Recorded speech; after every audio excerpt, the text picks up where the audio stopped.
నిషామ్ institute.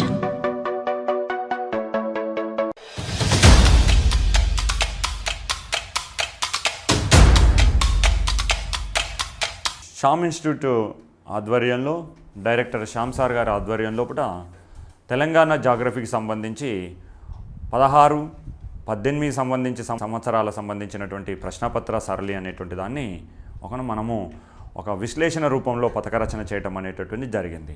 వాటికి సంబంధించినది director Shyam sir గారి ఆధ్వర్యంలో మీ ముందు ఉంచదలుచుకున్నాం. వాటికి సంబంధించినటువంటి వివరాలను ఎస్ఐ కానిస్టేబుల్కి సంబంధించినటువంటి ఎన్ని క్వశ్చన్స్ వస్తున్నాయి, మరి అందులో భాగంగా ప్రశ్నల స్థాయి అనేటువంటిది ఏ విధంగా ఉంది అనేటటువంటి దాన్ని తెలంగాణ రాష్ట్రంలో భాగంగా వాటి విశ్లేషణ అనేటటువంటి దాన్ని ఎస్ఐ కానిస్టేబుల్ సంబంధించినటువంటి అబ్జర్వ్ చేస్తే, తెలంగాణ రాష్ట్రంలో అబ్జర్వ్ చేసే కానిస్టేబుల్లో భాగంగా జాగ్రఫీ నుంచి సుమారు 15 బిట్లు వస్తుపోతున్నాయి. మరి అదేవిధంగా ఇండియన్ జాగ్రఫీకి సంబంధించిన దాంట్లో భాగంగా మరియు ప్రాంతీయ భౌగోళ శాస్త్రంలో భాగంగా కానిస్టేబుల్ అనేటటువంటి దాంట్లో క్వశ్చన్స్ ఇస్తూ వస్తున్నారు. అదేవిధంగా ఎస్ఐ విషయంలో అబ్జర్వ్ చేసినట్టయితే కనుక యావరేజ్గా 30 క్వశ్చన్స్ అనేటువంటివి వస్తున్నాయి. అందులో భాగంగా ఇండియన్ జాగ్రఫీ మరియు ప్రాంతీయ భూగోళ శాస్త్రం అనేటటువంటి కలిగి ఉన్నాయి. వాటికి సంబంధించినటువంటి వివరాలు అనేటటువంటి దాన్ని ఒకసారి 2016 నోటిఫికేషన్కు మరియు 2018 నోటిఫికేషన్కి సంబంధించి మనం ఒకసారి ఆ ప్రశ్నల సరళిని ఒకసారి అబ్జర్వ్ చేద్దాం. దీనికి సంబంధించి మాకు శ్యామ్ సార్ డైరెక్టర్ ఆధ్వర్యంలో భాగంగా మరి వాటి విశ్లేషణ అనేటువంటి దాన్ని ఇస్తూ వస్తున్నాం. దాన్ని ఒకసారి అబ్జర్వ్ చేద్దాం. అందులో అబ్జర్వ్ చేస్తే తెలంగాణ జాగ్రఫీకి సంబంధించి ఎస్ఐ వివరాల్లో భాగంగా అబ్జర్వ్ చేస్తే మొత్తానికి మనకు వచ్చేసి 13 టాపిక్లు అనేటటువంటివి ఉన్నాయండి. ఆ 13 లెసన్స్ టాపిక్స్కి సంబంధించినటువంటి దానిలో గతంలో భాగంగా ఇచ్చినటువంటి నోటిఫికేషన్ 16, 18 అనేటటువంటి దాన్ని అబ్జర్వ్ చేసి అందులో ప్రిలిమ్స్ నుంచి ఎన్ని వచ్చాయి, మెయిన్స్ నుంచి ఎన్ని వచ్చాయి అనేటువంటి దాన్ని మనము మీ ముందు ఉంచదలుచుకున్నాం. అట్లాంటి వాటికి సంబంధించి గతంలో కూడా ఎప్పుడు కూడా జాగ్రఫీకి సంబంధించినటువంటి ప్రశ్నల విశ్లేషణ అనేటటువంటిది కూడా మనకు ఎక్కడ అగుపడదండి, చేయలేరు కూడా. కానీ మేము శ్యామ్ సార్ ఆధ్వర్యంలో, శ్యామ్ ఇన్స్టిట్యూట్ ఆధ్వర్యంలో భాగంగా ఈ విశ్లేషణ అనేటటువంటి దాన్ని మేము ముందు ఉంచుతున్నాం. దీన్ని మీకు 2021 సంవత్సరంలో కూడా ఏ విధంగా ప్రశ్నల స్థాయి ఉండబోతుంది అనేటటువంటి దాన్ని కూడా అనాలిసిస్ చేయబోతున్నాం. మరి వాటికి సంబంధించినటువంటి వివరాలను మేము ముందు ఉంచుతాం. వాటిని అబ్జర్వ్ చేస్తే భారతదేశ ఉనికి అనేటువంటి టాపిక్ ఉంది. భారతదేశ ఉనికి అనేటటువంటి టాపిక్లో భాగంగా అబ్జర్వ్ చేస్తే మరి అందులో ఉండేటువంటి టాపిక్స్ ఏంటి, ఆ క్వశ్చన్స్ అనేటువంటి ఎన్ని వస్తాయనే దాన్ని మనం ఎక్స్ప్లెయిన్ చేస్తాం. అందులో భాగంగా ఉనికి అనేటటువంటిది ఉంటే కనుక భారతదేశంతో పాటుగా ఇక్కడే కాస్త మనకు టీఎస్ తెలంగాణ ఉనికి అనేటటువంటిది కూడా కలిగి ఉంటుంది. తెలంగాణ ఉనికి అనేటువంటిది కూడా ఉంది. దీనికి సంబంధించి ఏంటి, ఎలా అడిగే అవకాశం ఉంది అంటే కనుక భారతదేశం వైశాల్యం ఎంత ఉంది, భారతదేశ వైశాల్యంతో పాటుగా సరిహద్దు దేశాలతోటి ఎన్ని దేశాలతోటి సరిహద్దులు ఉన్నాయి, మరి అదేవిధంగా తెలంగాణ రాష్ట్రానికి సంబంధించి ఎన్ని రాష్ట్రాలతోటి సరిహద్దులు ఉన్నాయి, తెలంగాణ రాష్ట్ర వైశాల్యం అనేటువంటిది ఎంత కలిగి ఉంది, మరి అదేవిధంగా సరిహద్దు రేఖలు అనేటువంటి ఏమేమి రేఖలు కలిగి ఉన్నాయి, కోస్టల్ రీజన్ తోటి ఎన్ని రాష్ట్రాలు అనేటువంటి కోస్టల్ రీజన్ పంచుకుంటున్నాయి అనేటువంటి దాన్ని ఈ ఉనికి లెసన్లో భాగంగా అబ్జర్వ్ చేస్తాం. వాటి మీద ఇచ్చినటువంటి ప్రశ్నల స్థాయిని అనుసరిస్తే కనుక 2016 ఎస్ఐకి సంబంధించినటువంటి దాన్ని అబ్జర్వ్ చేస్తే ప్రిలిమ్స్లో 3 బిట్లు వచ్చాయి, మెయిన్స్లో భాగంగా 6 బిట్లు అనేటువంటివి వచ్చాయండి. మరియు అదేవిధంగా 2018లో అబ్జర్వ్ చేస్తే ప్రిలిమ్స్ నుంచి 1 బిట్ రావడం జరిగింది, మెయిన్స్ నుంచి 2 క్వశ్చన్స్ అనేటటువంటివి వచ్చాయి. అంటే యావరేజ్గా చూస్తే ఆ యావరేజ్ని అనుసరించి 2021 సంవత్సరానికి సంబంధించినటువంటిది వివరణను అబ్జర్వ్ చేస్తే 2021 సంవత్సరంలో భాగంగా ఈ ఉనికి లెసన్ నుంచి ప్రిలిమ్స్లో ఎన్ని క్వశ్చన్స్ వచ్చే అవకాశం ఉంది, మెయిన్స్లో భాగంగా ఎన్ని క్వశ్చన్స్ వచ్చే అవకాశం అనేటువంటిది ఉంది. ప్రిలిమ్స్లో అబ్జర్వ్ చేస్తే కనుక నియర్లీ 2 to 3 క్వశ్చన్స్ అనేటటువంటిది ఈ లెసన్ నుంచి వచ్చే అవకాశం అనేటువంటిది ఉందండి. మరి అదేవిధంగా మెయిన్స్లో కూడా అబ్జర్వ్ చేస్తే కనుక మెయిన్స్లో కూడా 1 to 3 క్వశ్చన్స్ అనేటువంటి వచ్చే అవకాశం అనేటువంటిది మెయిన్స్లో కూడా కలిగి ఉన్నాయి. సో కాబట్టి అంటే కనుక మినిమంగా 2 మరి మ్యాక్సిమంగా అంటే 3 క్వశ్చన్స్ అనేటువంటి అవకాశము ఈ ఉనికి లెసన్ నుంచి ఉంది. ఉనికి లెసన్ అనేటువంటి ప్రధానమైనటువంటి లెసన్ వైశాల్యం అనేటువంటి తెలిసి ఆ లొకేషన్ ఏంటి, మరి రాష్ట్రాలుగా సరిహద్దులు అనేటువంటి ఏ రాష్ట్రాలు ఉన్నాయి, గరిష్టంగా ఏ రాష్ట్రానికి సరిహద్దులు ఉన్నాయి, ఇలాంటి టాపిక్స్ ఉంటాయి. కాబట్టి ఇది మెయిన్ బేస్ కాబట్టి జాగ్రఫీకి, కాబట్టి ఆ లెసన్ అనేటువంటి ప్రధానమైనటువంటి అంశం అండి. సో దాని నుంచి మనం అనేటువంటి దానిలో మ్యాక్సిమంగా 2021 ఎక్స్పెక్టేషన్ ప్రకారంగా మన ప్రిలిమ్స్లో 2 నుంచి 3 క్వశ్చన్స్ వచ్చే అవకాశం ఉంది, మెయిన్స్ నుంచి 1 or 3 క్వశ్చన్స్ అనేటువంటి వచ్చే అవకాశం కలిగి ఉంది. ఓకే, నెక్స్ట్ వచ్చినట్టయితే కనుక మరియు నైసర్గిక స్వరూపం. నైసర్గిక స్వరూపం విషయాన్ని అబ్జర్వ్ చేస్తే కనుక నైసర్గిక స్వరూపంలో ప్రధానంగా భారతదేశ నైసర్గిక స్వరూపంతో పాటుగా తెలంగాణ నైసర్గిక స్వరూపం అనేటటువంటి దాన్ని కూడా విశ్లేషించాల్సి ఉంటుంది. అందులో నైసర్గిక స్వరూపంలో భాగంగా అబ్జర్వ్ చేస్తే భారతదేశ నైసర్గిక స్వరూపంలో భాగంగా అబ్జర్వ్ చేస్తే ప్రధానమైన ద్వీపకల్ప పీఠభూమి ఉంటుంది. మరి ద్వీపకల్ప పీఠభూమిలో మళ్ళీ సబ్ టాపిక్లుగా ఆరావళి పర్వతాలు, వింధ్యా పర్వతాలు, సాత్పురా పర్వతాలు, పశ్చిమ కనుమలు, తూర్పు కనుమలు అనేటువంటివి ఉంటాయండి. తూర్పు కనుమల్లో భాగంగా రాగానే ఆంధ్రప్రదేశ్తో పాటుగా తెలంగాణ రాష్ట్రంలో కూడా తూర్పు కొండల పేరుతోటి విస్తరించబడి ఉన్నాయి. ఆ తూర్పు కొండలు అనేటటువంటివి ఎలా ఉంటాయి, వివిధ జిల్లాల్లో భాగంగా తెలంగాణలోని వివిధ జిల్లాల్లో భాగంగా ఎక్కడ ఏమేమి కొండలు ఉన్నాయటువంటి అంటే కనుక నిర్మల్ గుట్టలు అనేటటువంటివి కావచ్చు, మరి అదేవిధంగా అనంతగిరి కొండలు అనేటటువంటివి కావచ్చు, లేదంటే కనుక రాఖీ కొండలు అనేటువంటివి, రాతి కొండలు అనేటువంటి మరియు ఇలాగా వాటికి సంబంధించినటువంటి వివరణ అనేటటువంటి దాన్ని మనం దీంట్లో భాగంగా అబ్జర్వ్ చేయొచ్చు.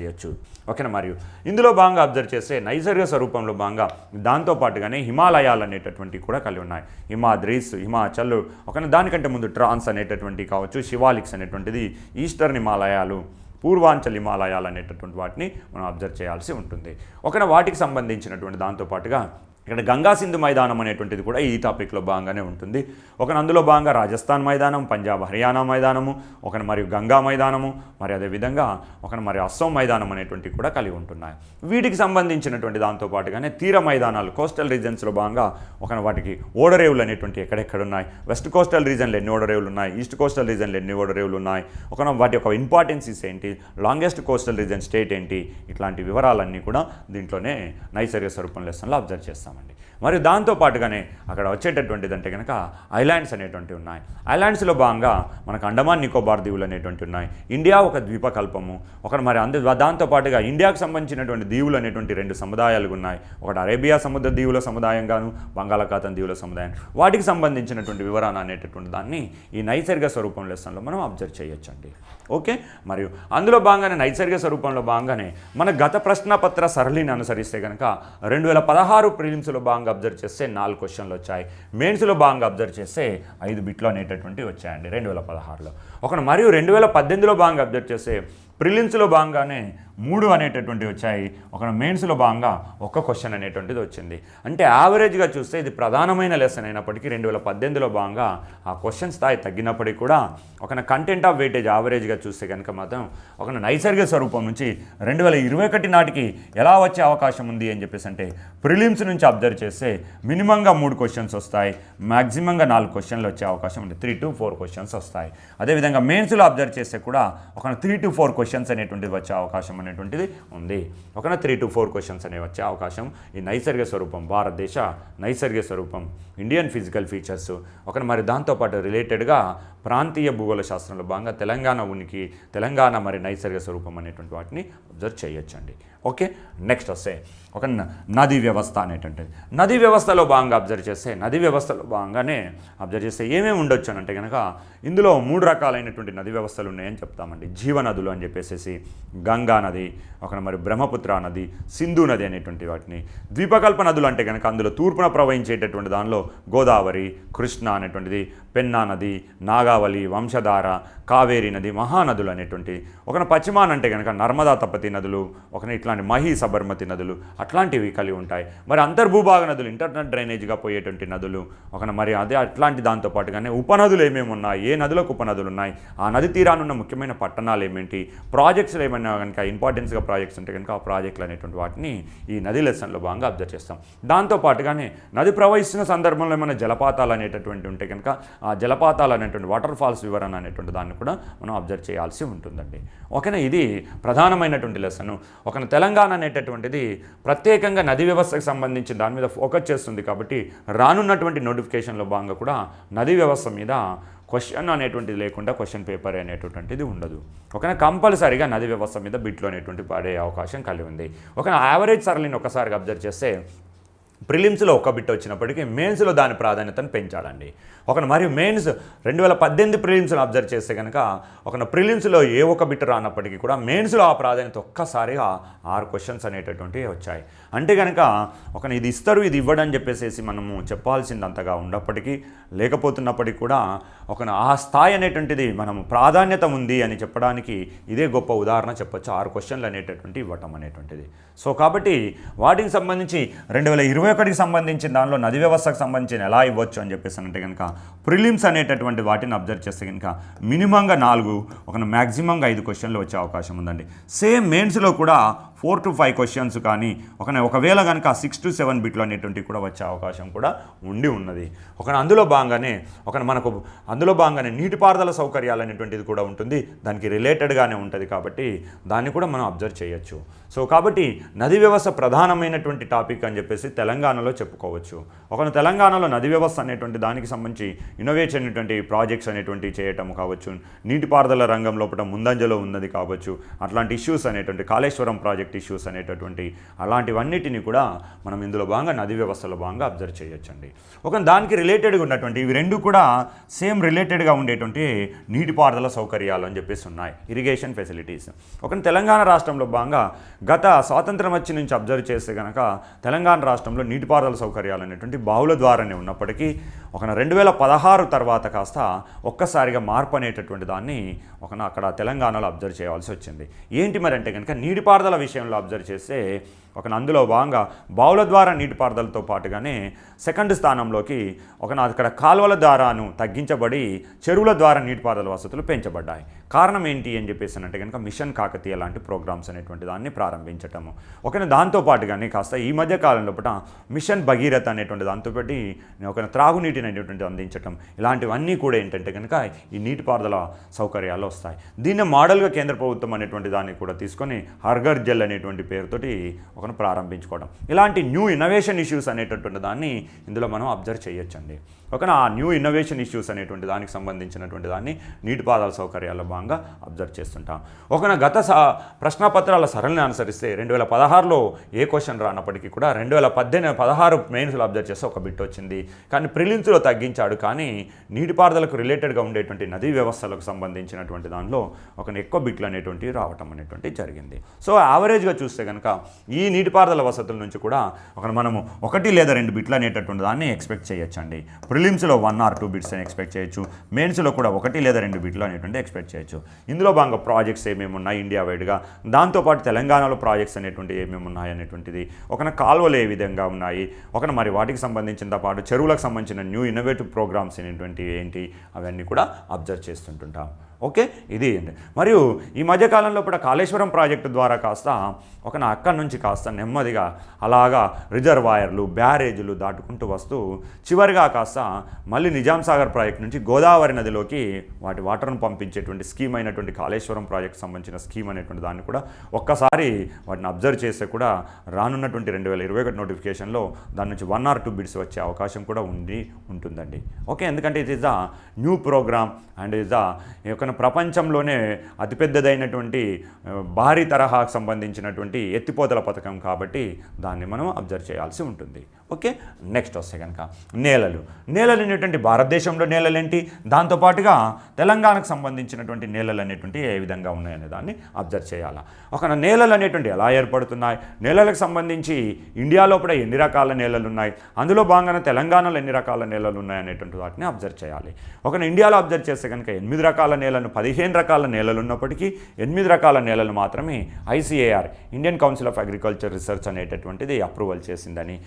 మరి దాంతోపాటుగానే తెలంగాణ రాష్ట్రంలో అబ్జర్వ్ చేస్తే తెలంగాణలో 4 రకాల నేలలు ఉన్నాయి, అందులో ఏవి ఎక్కువ ఉన్నాయి ఏవి తక్కువ ఉన్నాయి, వాటి విస్తరణ ఎక్కడ ఎక్కువ ఉంది అంటే ఫర్ ఎగ్జాంపుల్ బ్లాక్ సాయిల్స్ అనేవి ఉన్నాయి, లోతు నుంచి చాలా లోతు వరకు ఎక్కడున్నవి అని అంటాడు. అంటే ఆదిలాబాద్ జిల్లాలో ఉమ్మడి ఆదిలాబాద్ జిల్లాలో లోతు నుంచి చాలా లోతు వరకు బ్లాక్ సాయిల్స్, అలాగా వాటి క్వశ్చన్స్ అనేటువంటిది అంటే విస్తరణ, అందులో పండే పంటలు ఏమేంటి, వాటికి సంబంధించినటువంటి లక్షణాలు ఏంటి అనేదాన్ని ఈ నేలల్లో భాగంగా అబ్జర్వ్ చేస్తాం. ఈ నేలలకు సంబంధించిన వివరాన్ని ఒకసారి ఒక ప్రశ్న సరళిని అబ్జర్వ్ చేస్తే 2016లో భాగంగా అబ్జర్వ్ చేస్తే ప్రిలిమ్స్లో ఏ క్వశ్చన్ రానప్పటికీ మెయిన్స్లో మాత్రం 2 క్వశ్చన్స్ అనేటటువంటి దాన్ని వచ్చాయి. మరి 2018 ప్రిలిమ్స్ అబ్జర్వ్ చేస్తే ఒకటే క్వశ్చన్ అనేటువంటి వచ్చినప్పటికీ మెయిన్స్లో రాలేకపోయినప్పటికీ యావరేజ్గా చూస్తే కనుక నేలలకు సంబంధించినటువంటి యావరేజ్ని అబ్జర్వ్ చేస్తే నేలల నుంచి ప్రిలిమ్స్ లోపల 1 or 2 క్వశ్చన్స్ అనేవి వచ్చే అవకాశం ఉంది. మెయిన్స్లో కూడా 1 లేదా 2 క్వశ్చన్స్ అనేటువంటి వచ్చే అవకాశం దీని నేలల ద్వారా కలిగి ఉంది. ఓకేనా?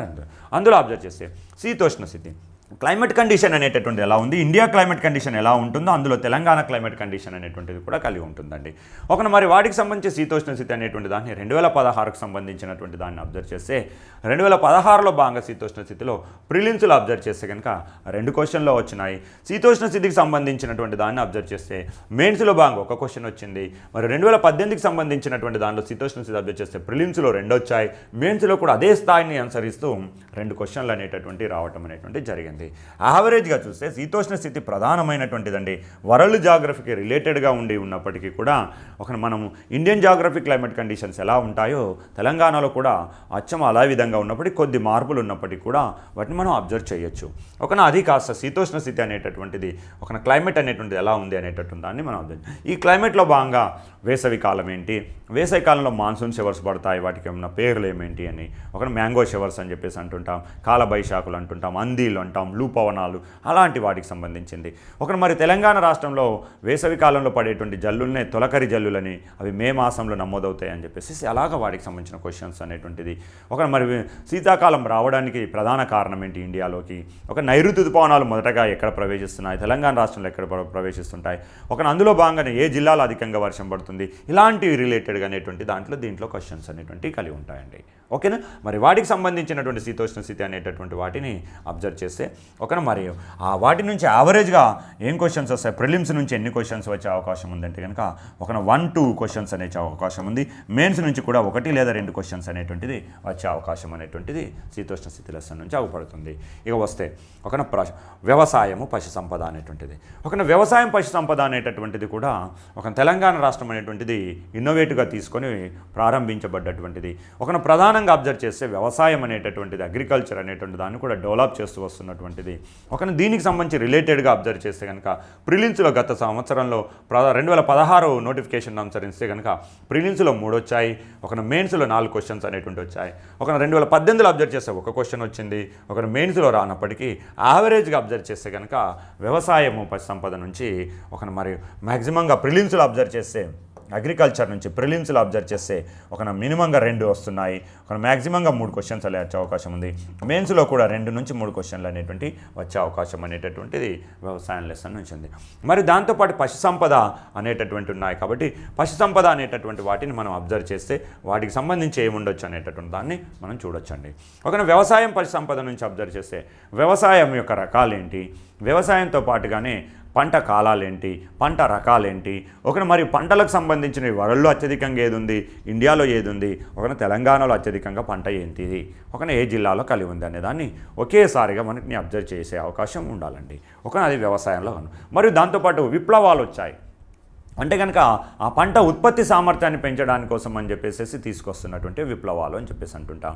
Blue revolution, green, yellow, orange, red revolutions అనేటువంటి మరి ఫుడ్ చైన్ విప్లవం అని చెప్పేసి వచ్చింది.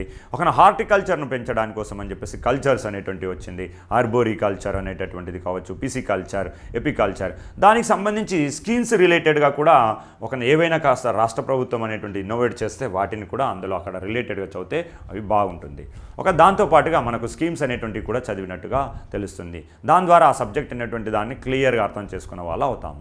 ఓకేనా? అట్లాంటి వాటికి సంబంధించినటువంటిదే వ్యవసాయం పశు సంపద. పశు సంపద విషయం లోపల తెలంగాణ రాష్ట్రంలో గొర్రెలు అనేటువంటి వాటిని పంపించేయటం, దానికి సంబంధించిన కార్యక్రమం ఏంటి, ఎన్ని గొర్రెలు ఇస్తున్నారు, అట్లాంటి వాటిని కూడా ఇక్కడ చదవాల్సి ఉంటుందండి. వాటిని కాస్త రిలేటెడ్గా అబ్జర్వ్ చేయొచ్చు. ఓకే, నెక్స్ట్ వస్తే కనుక మరియు అడవులు అనేటువంటిది. అడవులు అనేటటువంటి దీంతో పాటుగా ఇక్కడే సహజ ఉద్భిజ సంపద అని చెప్పేసి అంటామండి. సహజ ఉద్భిజ సంపద అనేటటువంటిది. సహజ ఉద్భిజ సంపద అంటే కనుక అడవులు అంటే కనుక అడవుల రకాలేంటి, అడవుల్లో భాగంగా తెలంగాణ రాష్ట్రంలో ఏ అడవులు ఉన్నాయి, ఒక ఆకురాల్చ అరణ్యాలు ఉన్నాయి, కారణం ఏంటి, ఎందుకు అవే ఉన్నాయి, అందులో పెరిగేటువంటి వృక్షాలు ఏంటి అనేటటువంటి దానికి సంబంధించి అబ్జర్వ్ చేయాలి. మరియు అదేవిధంగా అబ్జర్వ్ చేస్తే కనుక ఇండియాలో రకంగా ఏ రకాలైన అడవులు ఉన్నవి అనే దాన్ని కూడా అబ్జర్వ్ చేయాల్సి ఉంటుంది. సహజ ఉద్భిజ సంపద అని చెప్పేసానంటే కనుక న్యాచురల్ వెజిటేషన్కి వస్తే ఇన్సిట్యూస్ ప్రొటెక్షన్, ఎక్సిట్యూవ్ ప్రొటెక్షన్ అనే దాన్ని అబ్జర్వ్ చేయాల్సి ఉంటుందండి. ఇన్సిట్యూవ్ ప్రొటెక్షన్లో భాగంగా ఒక నేషనల్ పార్కులను అబ్జర్వ్ చేస్తాం, బయోస్పియర్ రిజర్వ్స్ అబ్జర్వ్ చేస్తాం, వైల్డ్ లైఫ్ శాంక్చురీస్ అనేటువంటి అబ్జర్వ్ చేస్తాం. మరియు అందులో భాగంగానే మరియు ప్రధానమైనటువంటిది ఆపరేషన్ టైగర్స్ అనేది, ఆపరేషన్ ఎలిఫెంటాస్ అనేటువంటిది, ఆపరేషన్స్ సెటర్జిల్స్ అనేటటువంటి అంటే మీన్స్ ఆఫ్ వాటిని ఏవైతే కనుక టాటాయిస్ ఉన్నాయో వాటికి సంబంధించినటువంటివి, మొసళ్ళు అనేటువంటి క్రొకడైల్స్ అనేటటువంటి ఇవన్నీ కూడా ఇందులో అబ్జర్వ్ చేయాల్సి ఉంటుందండి. మరియు అదేవిధంగా దీంతో పాటుగానే ఎక్సిక్యూటివ్ ప్రొటెక్షన్ అని చెప్పేసి ఉంటుంది. అంటే కనుక జూ పార్కులు అంటే ఏదైతే అంతరించిపోయే ప్రమాదంలో జీవజాతులు ఉంటాయో అట్లాంటి వాటిని న్యాచురల్గా పెంచుతున్నాం, అంటే న్యాచురల్గా సంరక్షిస్తున్నాం. అంటే నేషనల్ పార్కులో కావచ్చు, బయోస్పియర్ రిజర్వ్స్లో కావచ్చు, మరి అదేవిధంగా వైల్డ్ లైఫ్ శాంక్చురీలో కావచ్చు.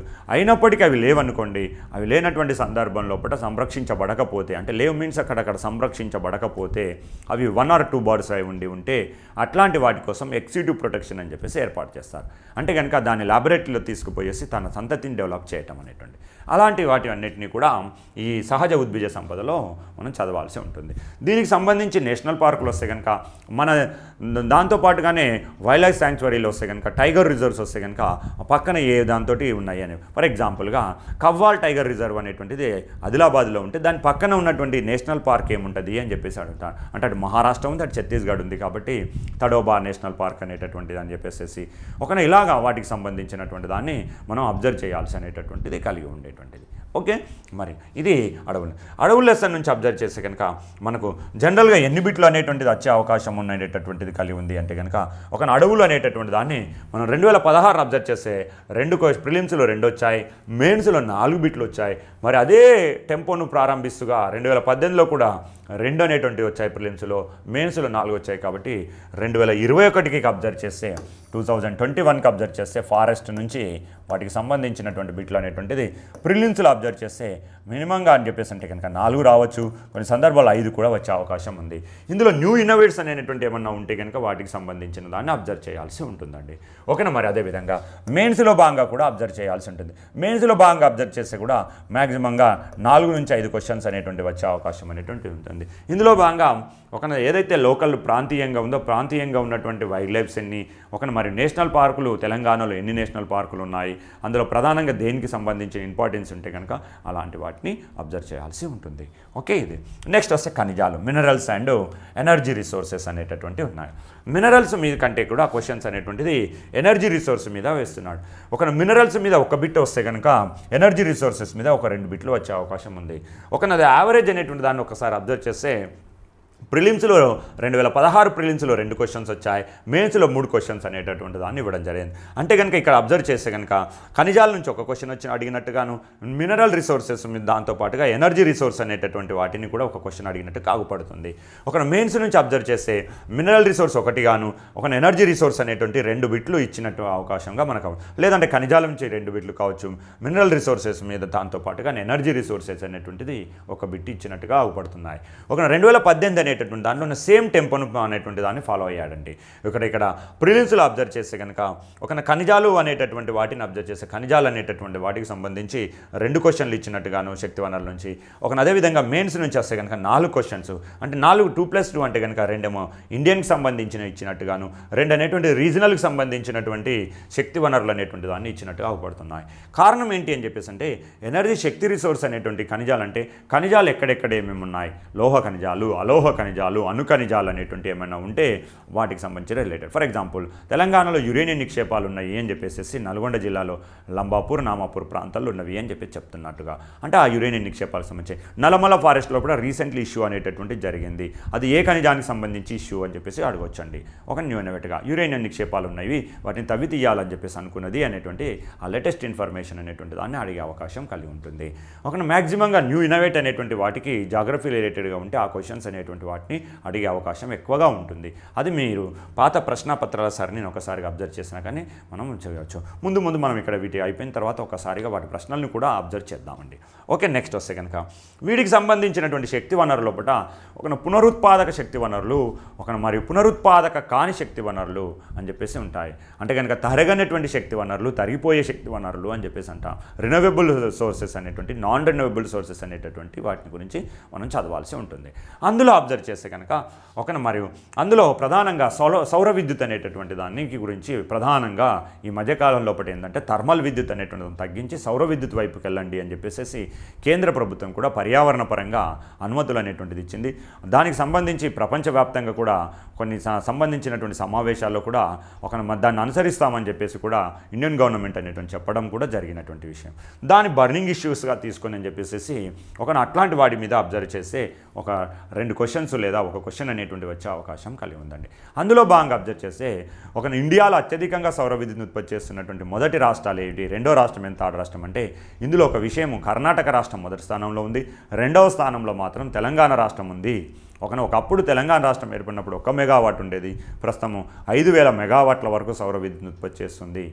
అలాగా వాటికి సంబంధించిన ఇన్నోవేట్ అనేటువంటి దాన్ని ఆంధ్రప్రదేశ్ అనేటువంటిది కూడా సుమారుగా 3400 మెగావాట్లకు పైగా సౌర విద్యుత్ అనేటువంటి దాన్ని డెవలప్ చేసి వస్తుంది అని చెప్పేసి 4వ స్థానంలో ఉంది ఇండియాలో అని చెప్పేసి చెప్పుకోవచ్చు. ఇలా వాటికి సంబంధించి కరెంట్ అఫైర్స్ రిలేటెడ్ అనేటువంటి దాన్ని కూడా అబ్జర్వ్ చేయడం అనేటువంటిది కలిగి ఉంటుందండి. ఓకే, ఇది ప్రధానమైనటువంటిది. కాబట్టి ఈ ఖనిజాలు పరిశ్రమల నుంచి వాటికి సంబంధించినటువంటి దానిలో 9th టాపిక్ నుంచి అబ్జర్వ్ చేస్తే ఖనిజాలు పరిశ్రమల నుంచి మనకు ప్రిలిమ్స్లో ఎన్ని క్వశ్చన్స్ అనేటంటే కనుక ప్రిలిమ్స్లో మినిమంగా 2, మ్యాక్సిమంగా 3 క్వశ్చన్స్ అనేవి వచ్చే అవకాశం ఉంది.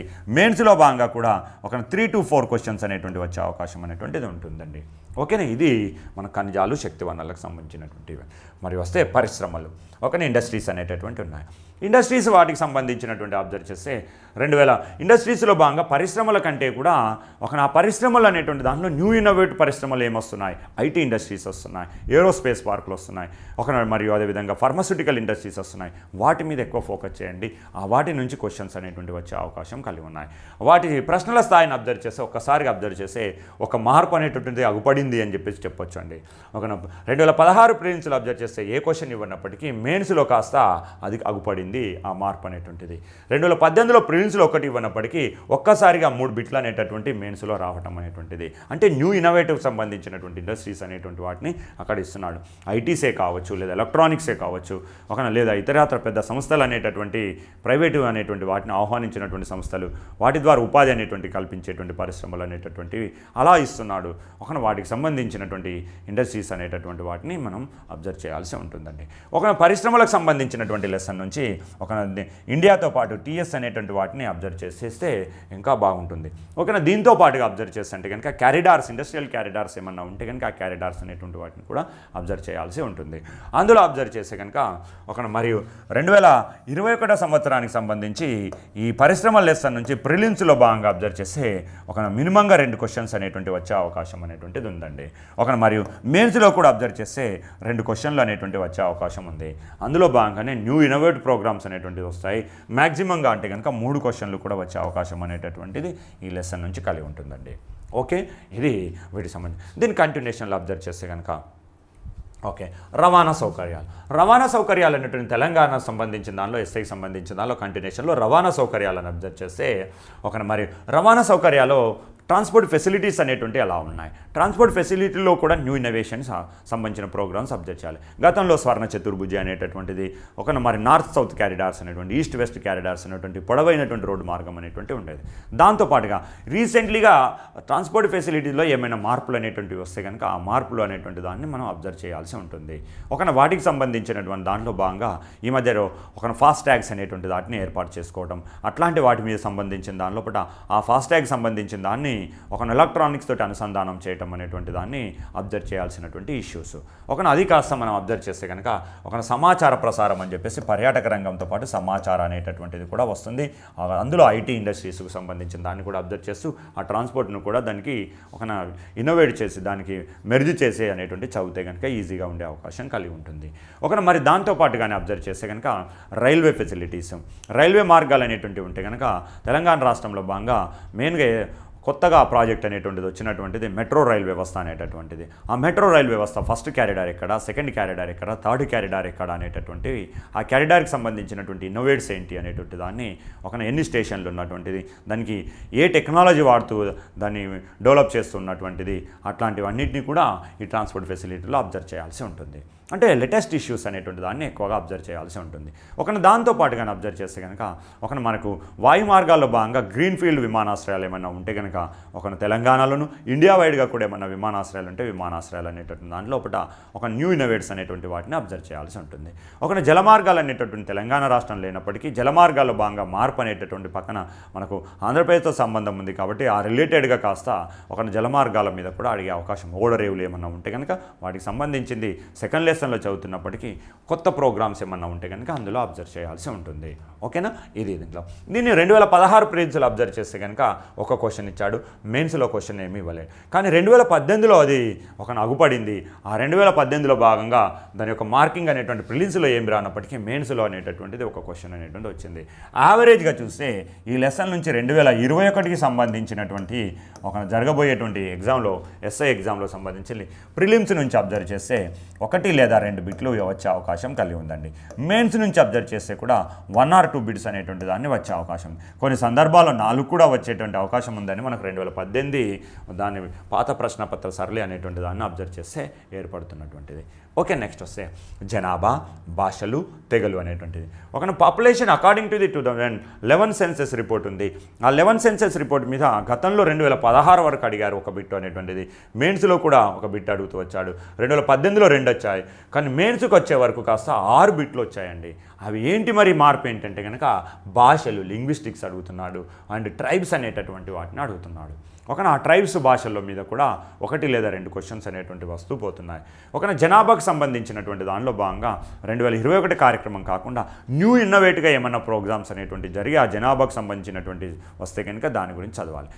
రీసెంట్లీగా భాగంగా 2021 సంవత్సరానికి సంబంధించినటువంటి దానిలోపట డిజిటల్ జనాభా సర్వే చేయబోతున్నామని చెప్పేసి కేంద్ర ప్రభుత్వం బడ్జెట్లో భాగంగా దానికి సంబంధించి బడ్జెట్లో భాగంగా కూడా లొకేట్ చేసుకోవడం అనేటువంటి అమౌంట్ లొకేట్ చేసుకోవడం అనేటువంటి కూడా జరిగింది. సో ఒకవేళ 2021 మనం ఎగ్జామ్ రాసే టైంకు 2021కి సంబంధించినటువంటి సెన్సెస్ కనుక కంప్లీట్ అయితే కనుక దానికి సంబంధించినటువంటి క్వశ్చన్ కంపల్సరీగా ఉండే అవకాశం అనేటువంటిది ఉంటుందండి. దాన్ని ఒకసారిగా అబ్జర్వ్ చేయాల్సి ఉంటుంది. సో వాటికి సంబంధించింది జనాభాలో అబ్జర్వ్ చేస్తాం. గతంలో భాగంగా 2011 సెన్సెస్ రిపోర్ట్ ఇచ్చారు. మరి 2021లో కనుక సెన్సెస్ రిపోర్ట్ వస్తే వాటిని అబ్జర్వ్ చేయాలి. అందులో భాగంగా స్త్రీ పురుష నిష్పత్తి కావచ్చు, అది లోకల్గా కావచ్చు, రీజనల్గా కావచ్చు, మరి ఇండియాకు సంబంధించింది కావచ్చు, అక్షరాస్యత కావచ్చు, అక్షరాస్యతకు సంబంధించిన దాంతోపాటుగానే మరియు చిన్నపిల్లలకు సంబంధించినటువంటి వయస్సులో ఉన్నటువంటిది ఏంది, మరణాల రేట్ ఎలా ఉంది, అట్లాంటి దాన్ని మీరు జీకే చదువుతుంటారు. జీకేకు రిలేటెడ్గానే భాగంగా ఈ జనాభాను చదవండి. భాషలు, తెగలు అనేటటువంటిది 1 లేదా 2 బిట్లు అనేటువంటిది రీజనల్గా అబ్జర్వ్ చేస్తే ఏదైనా జిల్లాలో భాగంగా ట్రైబ్స్ ఉంటే ఆ ట్రైబ్, ఫర్ ఎగ్జాంపుల్ చెంచులు ఉన్నారు తెలంగాణలో, గోండులు ఉన్నారు, అట్లాంటి వాటిని. ఆంధ్రప్రదేశ్ పక్కన అయితే కనుక కోయలు ఉన్నారు, కొండరెడ్లు అనేటటువంటి వాళ్ళు కలిగి ఉన్నారు. అట్లాంటి వాటికి సంబంధించి నల్లమల ఫారెస్ట్ ప్రధానంగా చెంచులు ఉన్నారు. ఆదిలాబాద్ జిల్లాలో భాగంగా గోండులు ఉన్నారు. అట్లాంటి ట్రైబ్స్ అనేటువంటి ఎక్కడ ఏ జిల్లాలు అనేటువంటి దాన్ని కూడా మనకు అడగొచ్చు అనేటువంటిది మెయిన్స్లో భాగంగా అలాంటి క్వశ్చన్స్ అనేటువంటి 2 ఉన్నాయి అనేటువంటి రీజనల్ జాగ్రఫీలో భాగంగా స్పష్టంగా అర్థమవుతున్నటువంటిది. ఓకేనా, అది నెక్స్ట్ వస్తే మరి జనాభాకు సంబంధించినటువంటి దాన్ని అబ్జర్వ్ చేస్తే 2021 సంబంధించి జనాభా నుంచి ప్రిలిమ్స్లో ఎన్ని క్వశ్చన్స్ అంటే కనుక 1 లేదా 2 క్వశ్చన్స్ వచ్చే అవకాశం ఉంది. మెయిన్స్లో కూడా 1 or 3 క్వశ్చన్స్ అనేటువంటి వచ్చే అవకాశం అనే దాన్ని ఎక్స్పెక్ట్ చేయొచ్చండి. ఓకేనా, అది జనాభా, భాషలు, తెగలకు సంబంధించినటువంటి వివరణ. నెక్స్ట్ వస్తే కనుక పర్యాటక రంగం సమాచారం. పర్యాటక రంగాన్ని కూడా డెవలప్ చేస్తుంది కాబట్టి ఆ పర్యాటక సంబంధించినటువంటి టూరిజాన్ని డెవలప్ చేస్తుంది కాబట్టి ఆ టూరిజం మీద కూడా ఇండియన్ గవర్నమెంట్ కావచ్చు లేదా తెలంగాణ అనేటటువంటి దాని పర్యాటక రంగంలో భాగంగా మార్పులు వస్తున్నటువంటి వాటిని అబ్జర్వ్ చేస్తూ దాని మీద రిలేటెడ్గా వచ్చే అవకాశం ఉంది. గతంలో భాగంగా దానికి సంబంధించిన ఏమి ఇవ్వలేదు, కాకపోతే సమాచారాన్ని చెప్పేసి మనం IT corridors and industrial corridors తీసుకున్నాం కాబట్టి అందులో భాగంగానే దాన్ని మనం తీసుకోవడం అనేటువంటిది జరిగింది. సో కాబట్టి ఇక్కడ సమాచారం అనేటువంటిది ఇక్కడ కావచ్చు, లేదంటే కనుక అంటే ఎలక్ట్రానిక్స్ రంగంలో ఏం మార్పులు వస్తే కనుక అందులో ఏమైనా మార్పులు అనేటువంటిది వస్తే కనుక ఇక్కడ మనం సమాచార రంగంలో తీసుకోవచ్చు. సో కాబట్టి మన ఫ్యూచర్లో భాగంగా మనకు 2021లో భాగంగా నోటిఫికేషన్లో భాగంగా కూడా ప్రిలిమ్స్ నుంచి ఈ లెసన్ నుంచి ప్రిలిమ్స్లో భాగంగానే ఒక బిట్ వచ్చే అవకాశం ఉంది. మెయిన్స్ నుంచి కూడా ఒక బిట్ అనేటువంటిది వచ్చే అవకాశం దీని నుంచి ఉంటుంది. ఒక్కసారి వీటి వివరణ అనేటటువంటి దాన్ని మొత్తానికి అబ్జర్వ్ చేస్తే మనం ఒక్కసారిగా వీటి వివరణను అబ్జర్వ్ చేద్దాం. వీటి వివరణ అనేటటువంటిది ఎలా ఉంది అనేటటువంటి దాన్ని 2016 ప్రిలిమ్స్కి సంబంధించిన దానిలో 19 బిట్లు వచ్చాయండి. మొత్తం టోటల్గా అబ్జర్వ్ చేస్తే 19 బిట్స్ అనేటటువంటిది ప్రిలిమ్స్కి ఎస్ఐకి వచ్చాయి. మరియు తెలంగాణ ఎస్ఐకి సంబంధించినటువంటి మెయిన్స్కి వస్తే కనుక ఒక్కసారిగా మార్పు అనేటటువంటిది 34 బిట్స్ అనేటటువంటివి వచ్చాయండి. అంటే కనుక అది అబ్జర్వ్ చేస్తే జాగ్రఫీ అనేటువంటిది ఒక మెయిన్ సబ్జెక్టుగా తయారైంది అని చెప్పొచ్చు. 34 బిట్లు అనేటువంటి రావటం అనేటువంటిది మంచి పరిణామం అని చెప్పుకోవచ్చు. 34 బిట్స్ వచ్చాయని చెప్పేసి మరి 2018కి వచ్చే వరకు 13 బిట్లు వచ్చినప్పటికీ మరి ఆ స్థాయి అనేటువంటిది అలాగే కాకుండా ఒక్కసారిగానే 2016కి సంబంధించినటువంటి మెయిన్స్ను అక్కడ అనుసరించినటువంటిదని స్పష్టంగా కనబడుతుంది. 32 బిట్స్ అనేటటువంటిది వచ్చింది. మరి అదేవిధంగా ఆ సరళి అనేటువంటిది 2021వ సంవత్సరానికి అబ్జర్వ్ చేస్తే ప్రిలిమ్స్ నుంచి ఈ యావరేజ్ని అబ్జర్వ్ చేస్తే మినిమంగా 25 క్వశ్చన్స్ నుంచి 30 క్వశ్చన్స్ వరకు వచ్చే అవకాశం కలిగి ఉంటుందండి.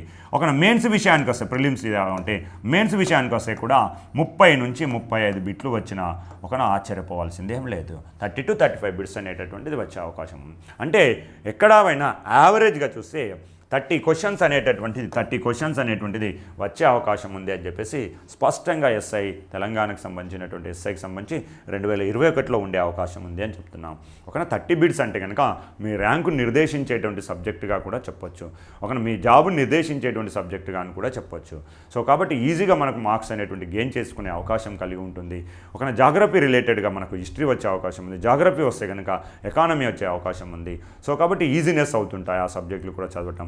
కాబట్టి జాగ్రఫీ అనేటటువంటి దాని మీద ఫోకస్ అనేటటువంటి చేయండి. దీనికి సంబంధించినటువంటి వీడియో అనేటువంటి దాన్ని మనకు సంబంధించి వరల్డ్ జాగ్రఫీ కూడా చెప్తున్నాం. దీనికి సంబంధించినటువంటి దాన్ని ఎవరు కూడా దానికి సంబంధించినటువంటి అనాలిసిస్ చేయనప్పటికీ కూడా మనం శ్యామ్ ఇన్స్టిట్యూట్ ఆధ్వర్యంలో డైరెక్టర్ శ్యామ్ సార్ గారు ఆధ్వర్యంలో ఈ అనాలిసిస్ అనేటటువంటి దాన్ని మీ ముందుకు తీసుకొచ్చామండి. ఓకే, నెక్స్ట్ మరి తెలంగాణకు సంబంధించినటువంటి దానిలో ఎస్ఐ నుంచి వరల్డ్లో ఏమైనా వస్తున్నాయా అనేటువంటి దాన్ని కూడా ఒకసారి అబ్జర్వ్ చేద్దాం. వరల్డ్లో ఏమైనా వచ్చాయని వరల్డ్ని ఒకసారి ఎస్ఐ అబ్జర్వ్ చేస్తే మనకు చెప్పుకోదగ్గటువంటి క్వశ్చన్స్ రానప్పటికీ కూడా మనము 2016 ఒకసారి ప్రిలిమ్స్ని అబ్జర్వ్ చేస్తే కనుక ఒక్క క్వశ్చన్ వచ్చిందండి. మెయిన్స్లో అబ్జర్వ్ చేస్తే 5 బిట్లు వచ్చాయండి. దట్టు శీతోష్ణ స్థితి అని వచ్చాయి. శీతోష్ణ స్థితి మనం ఆల్రెడీ చెప్పాం వరల్డ్ రిలేటెడ్గానే ఇండియాలో కలిగి ఉంటుంది అని చెప్పేసి. ఇండియాలోకి నైరుతి ఋతుపవనాలు అవి తనంతట తానుగా రావు కదా, వరల్డ్లో మార్పులు రావడం వల్లనే ఎల్నినోస్ లానినోస్ ప్రభావం వల్లనే ఇండియాలోకి వస్తుంటాయి. కాబట్టి ఆ రిలేటెడ్ అనేది వరల్డ్లో కూడా మనం మెన్షన్ చేయడం అనేటువంటిది జరిగింది. కాబట్టి ఎంటర్లీగా వరల్డ్కి అని చెప్పేసి అనుకుంటే 3 బిట్లు అనేటటువంటిది వచ్చినాయండి. సముద్ర శాస్త్రం ఓషనోగ్రఫీ నుంచి మెయిన్స్లో ఒకటి వచ్చింది.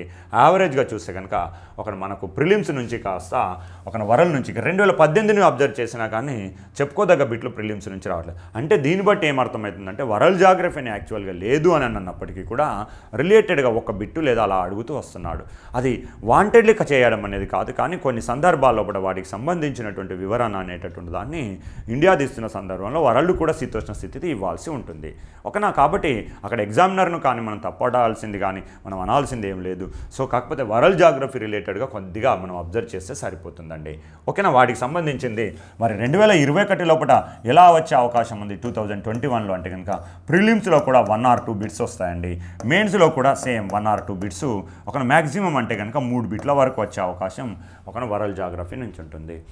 దానికోసం అని చెప్పేసి ఏంటంటే కనుక మనం ఏదైతే ఇండియా చదివే సందర్భంలో క్లైమేట్ చదువుతున్నప్పుడు క్లైమేట్ సంబంధించిన దాన్ని వరల్డ్ రిలేటెడ్ చేసుకొని చదివితే చాలు. ఎల్నినో లానినోస్ ఎక్కడ స్టార్ట్ అయ్యాయి, దాంతో దక్షిణ డోలం ఎలా జరిగింది, దాంతోపాటు ఎలా వస్తున్నాయి అనేటువంటి దాన్ని మాన్సూన్ వేసవికాలం సందర్భంలో కూడా వేసవికాలం ఇండియాలో ఏర్పడడానికి కారణం ఏంటి, పరిహేలి అపహేలీస్ అట్లాంటి రిలేటెడ్గా ఉన్నటువంటి అంశాలనే దాన్ని చదివితే సరిపోతుందండి. మరి అదేవిధంగా ప్రధానమైనటువంటి దాంతోపాటు ఓషనోగ్రఫీ అని చెప్పేసి ఉంది. మరి సముద్రాల్లో భాగంగా ఏంటి ఆయిల్ రిఫైనరీస్ ఉన్నాయి, ఆయిల్ ఓర్ మినరల్స్ ఉంటాయి. వాటికి సంబంధించినటువంటి దాన్ని మనం ఇండియా చదువుతున్న సందర్భంలో వరల్డ్ని కూడా చూస్తే సరిపోతుందండి. ఇలాగా వాటికి సంబంధించి శిలలు ఉన్నాయంటున్నా, మరి ఇండియాలో భాగంగా ఏ రకమైన శిలలు ఉన్నాయి, ఆ శిలలకు ప్రధానం ఏంటి, అట్లాంటి శిలల నిర్మాణం ఎలా ఉంది అనేది చదివి అక్కడ శిలలు చదివేస్తే సరిపోతుందండి. వరల్డ్ని సపరేట్గా చూడాల్సిందేం లేదు. కాకపోతే మనకున్నటువంటి సిలబస్లో భాగంగా అబ్జర్వ్ చేసినట్టయితే కనుక వరల్డ్ జాగ్రఫీలో భాగంగా ఇవి ఉన్నవి అని చెప్పేసి అంటున్నాం. వరల్డ్ మీద మీరు ఇండియాని చదువుతున్నప్పుడే వరల్డ్ని ఫోకస్ చేస్తే సరిపోతుంది. సరిపోతుంది. ఓకే, దీని ద్వారా మనకు స్పష్టంగా అర్థమవుతున్నటువంటి విషయం.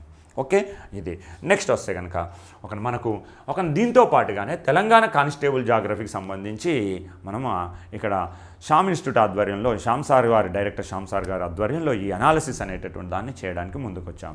ఈ అనాలిసిస్ అనేటువంటి జాగ్రఫీకి సంబంధించి మీరు ఎన్ని వీడియోలు చూసినప్పటికీ ఎక్కడ కూడా వీటికి సంబంధించి జాగ్రఫీకి సంబంధించింది పర్ఫెక్ట్గా ఉండేటటువంటి మీకు ఆ క్వశ్చన్ ప్రశ్నల సరళి అనేటటువంటి దాన్ని ఇవ్వడం అనేటువంటిది ఉందో లేదో అనేటటువంటి దాన్ని మనం పక్కన పెడితే వాటికి సంబంధించిన దాన్ని స్పష్టంగా మీకు తెలియజేయడానికి మేము ముందుకు వచ్చామండి. వాటికి సంబంధించినటువంటి దాన్ని అబ్జర్వ్ చేస్తే భారతదేశ ఉనికి, తెలంగాణ ఉనికి అనేటటువంటి దాన్ని మనం అబ్జర్వ్ చేద్దాం. మరి ఇది కానిస్టేబుల్కి సంబంధించినటువంటి వివరణ. ఈ కానిస్టేబుల్ మరి ఎస్ఐ కానిస్టేబుల్కి రిలేటెడ్ ఏంది సబ్జెక్ట్ ఏంటంటే సిలబస్ సేమేనండి. సిలబస్ ఇండియాకి సంబంధించినటువంటిది ఎస్ఐకి సేమ్ మరియు కానిస్టేబుల్కి సేమ్. మరి ప్రాంతీయ భూగోళ శాస్త్రం అనేటువంటిది ఇండియా ఎస్ఐకి సేమ్, కానిస్టేబుల్కి సేమ్ ఉంటుందండి. ఏపీదైనా తెలంగాణదైనా.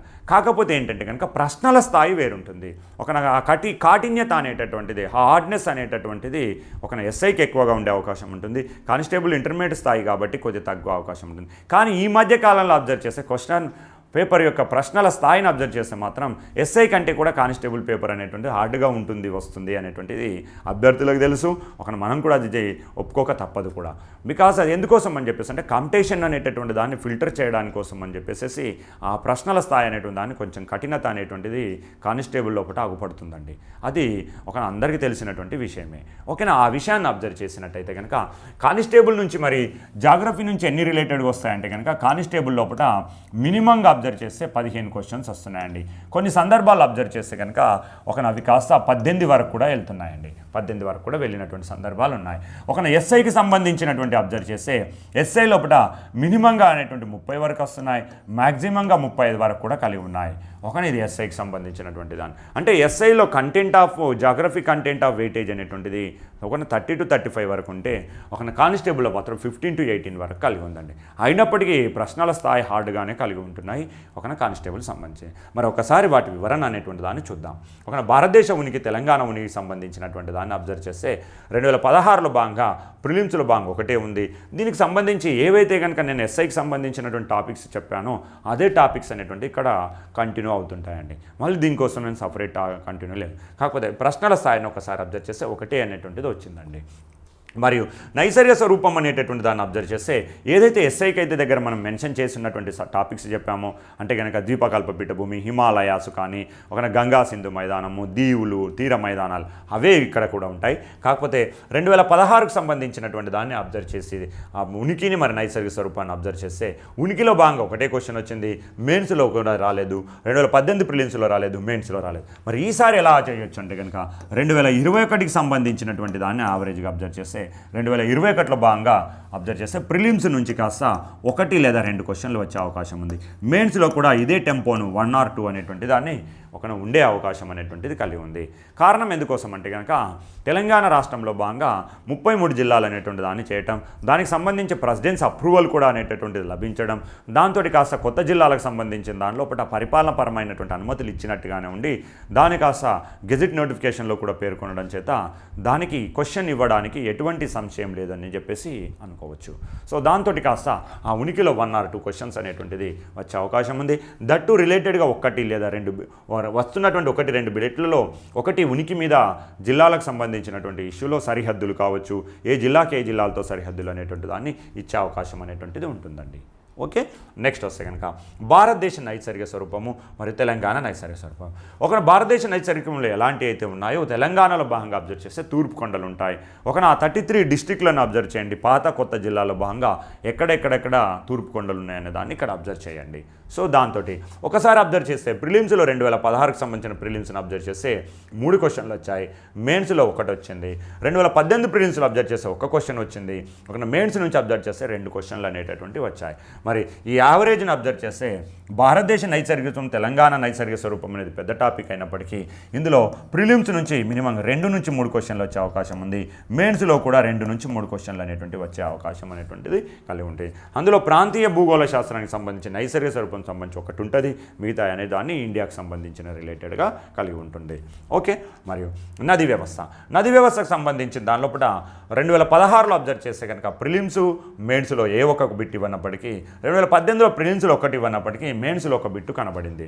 కాకపోతే ఇటీవలి కాలంలో అబ్జర్వ్ చేసినట్టయితే కనుక అబ్జర్వ్ చేస్తే ఒక నది వ్యవస్థకు సంబంధించి తెలంగాణ రాష్ట్రం అనేటువంటి ప్రతిష్టాత్మక తీసుకుంది అని చెప్పేసి ఆల్రెడీ మనం ఎస్ఐ దానికి సంబంధించినటువంటి వివరణ ఇస్తున్నప్పుడు చూసాం.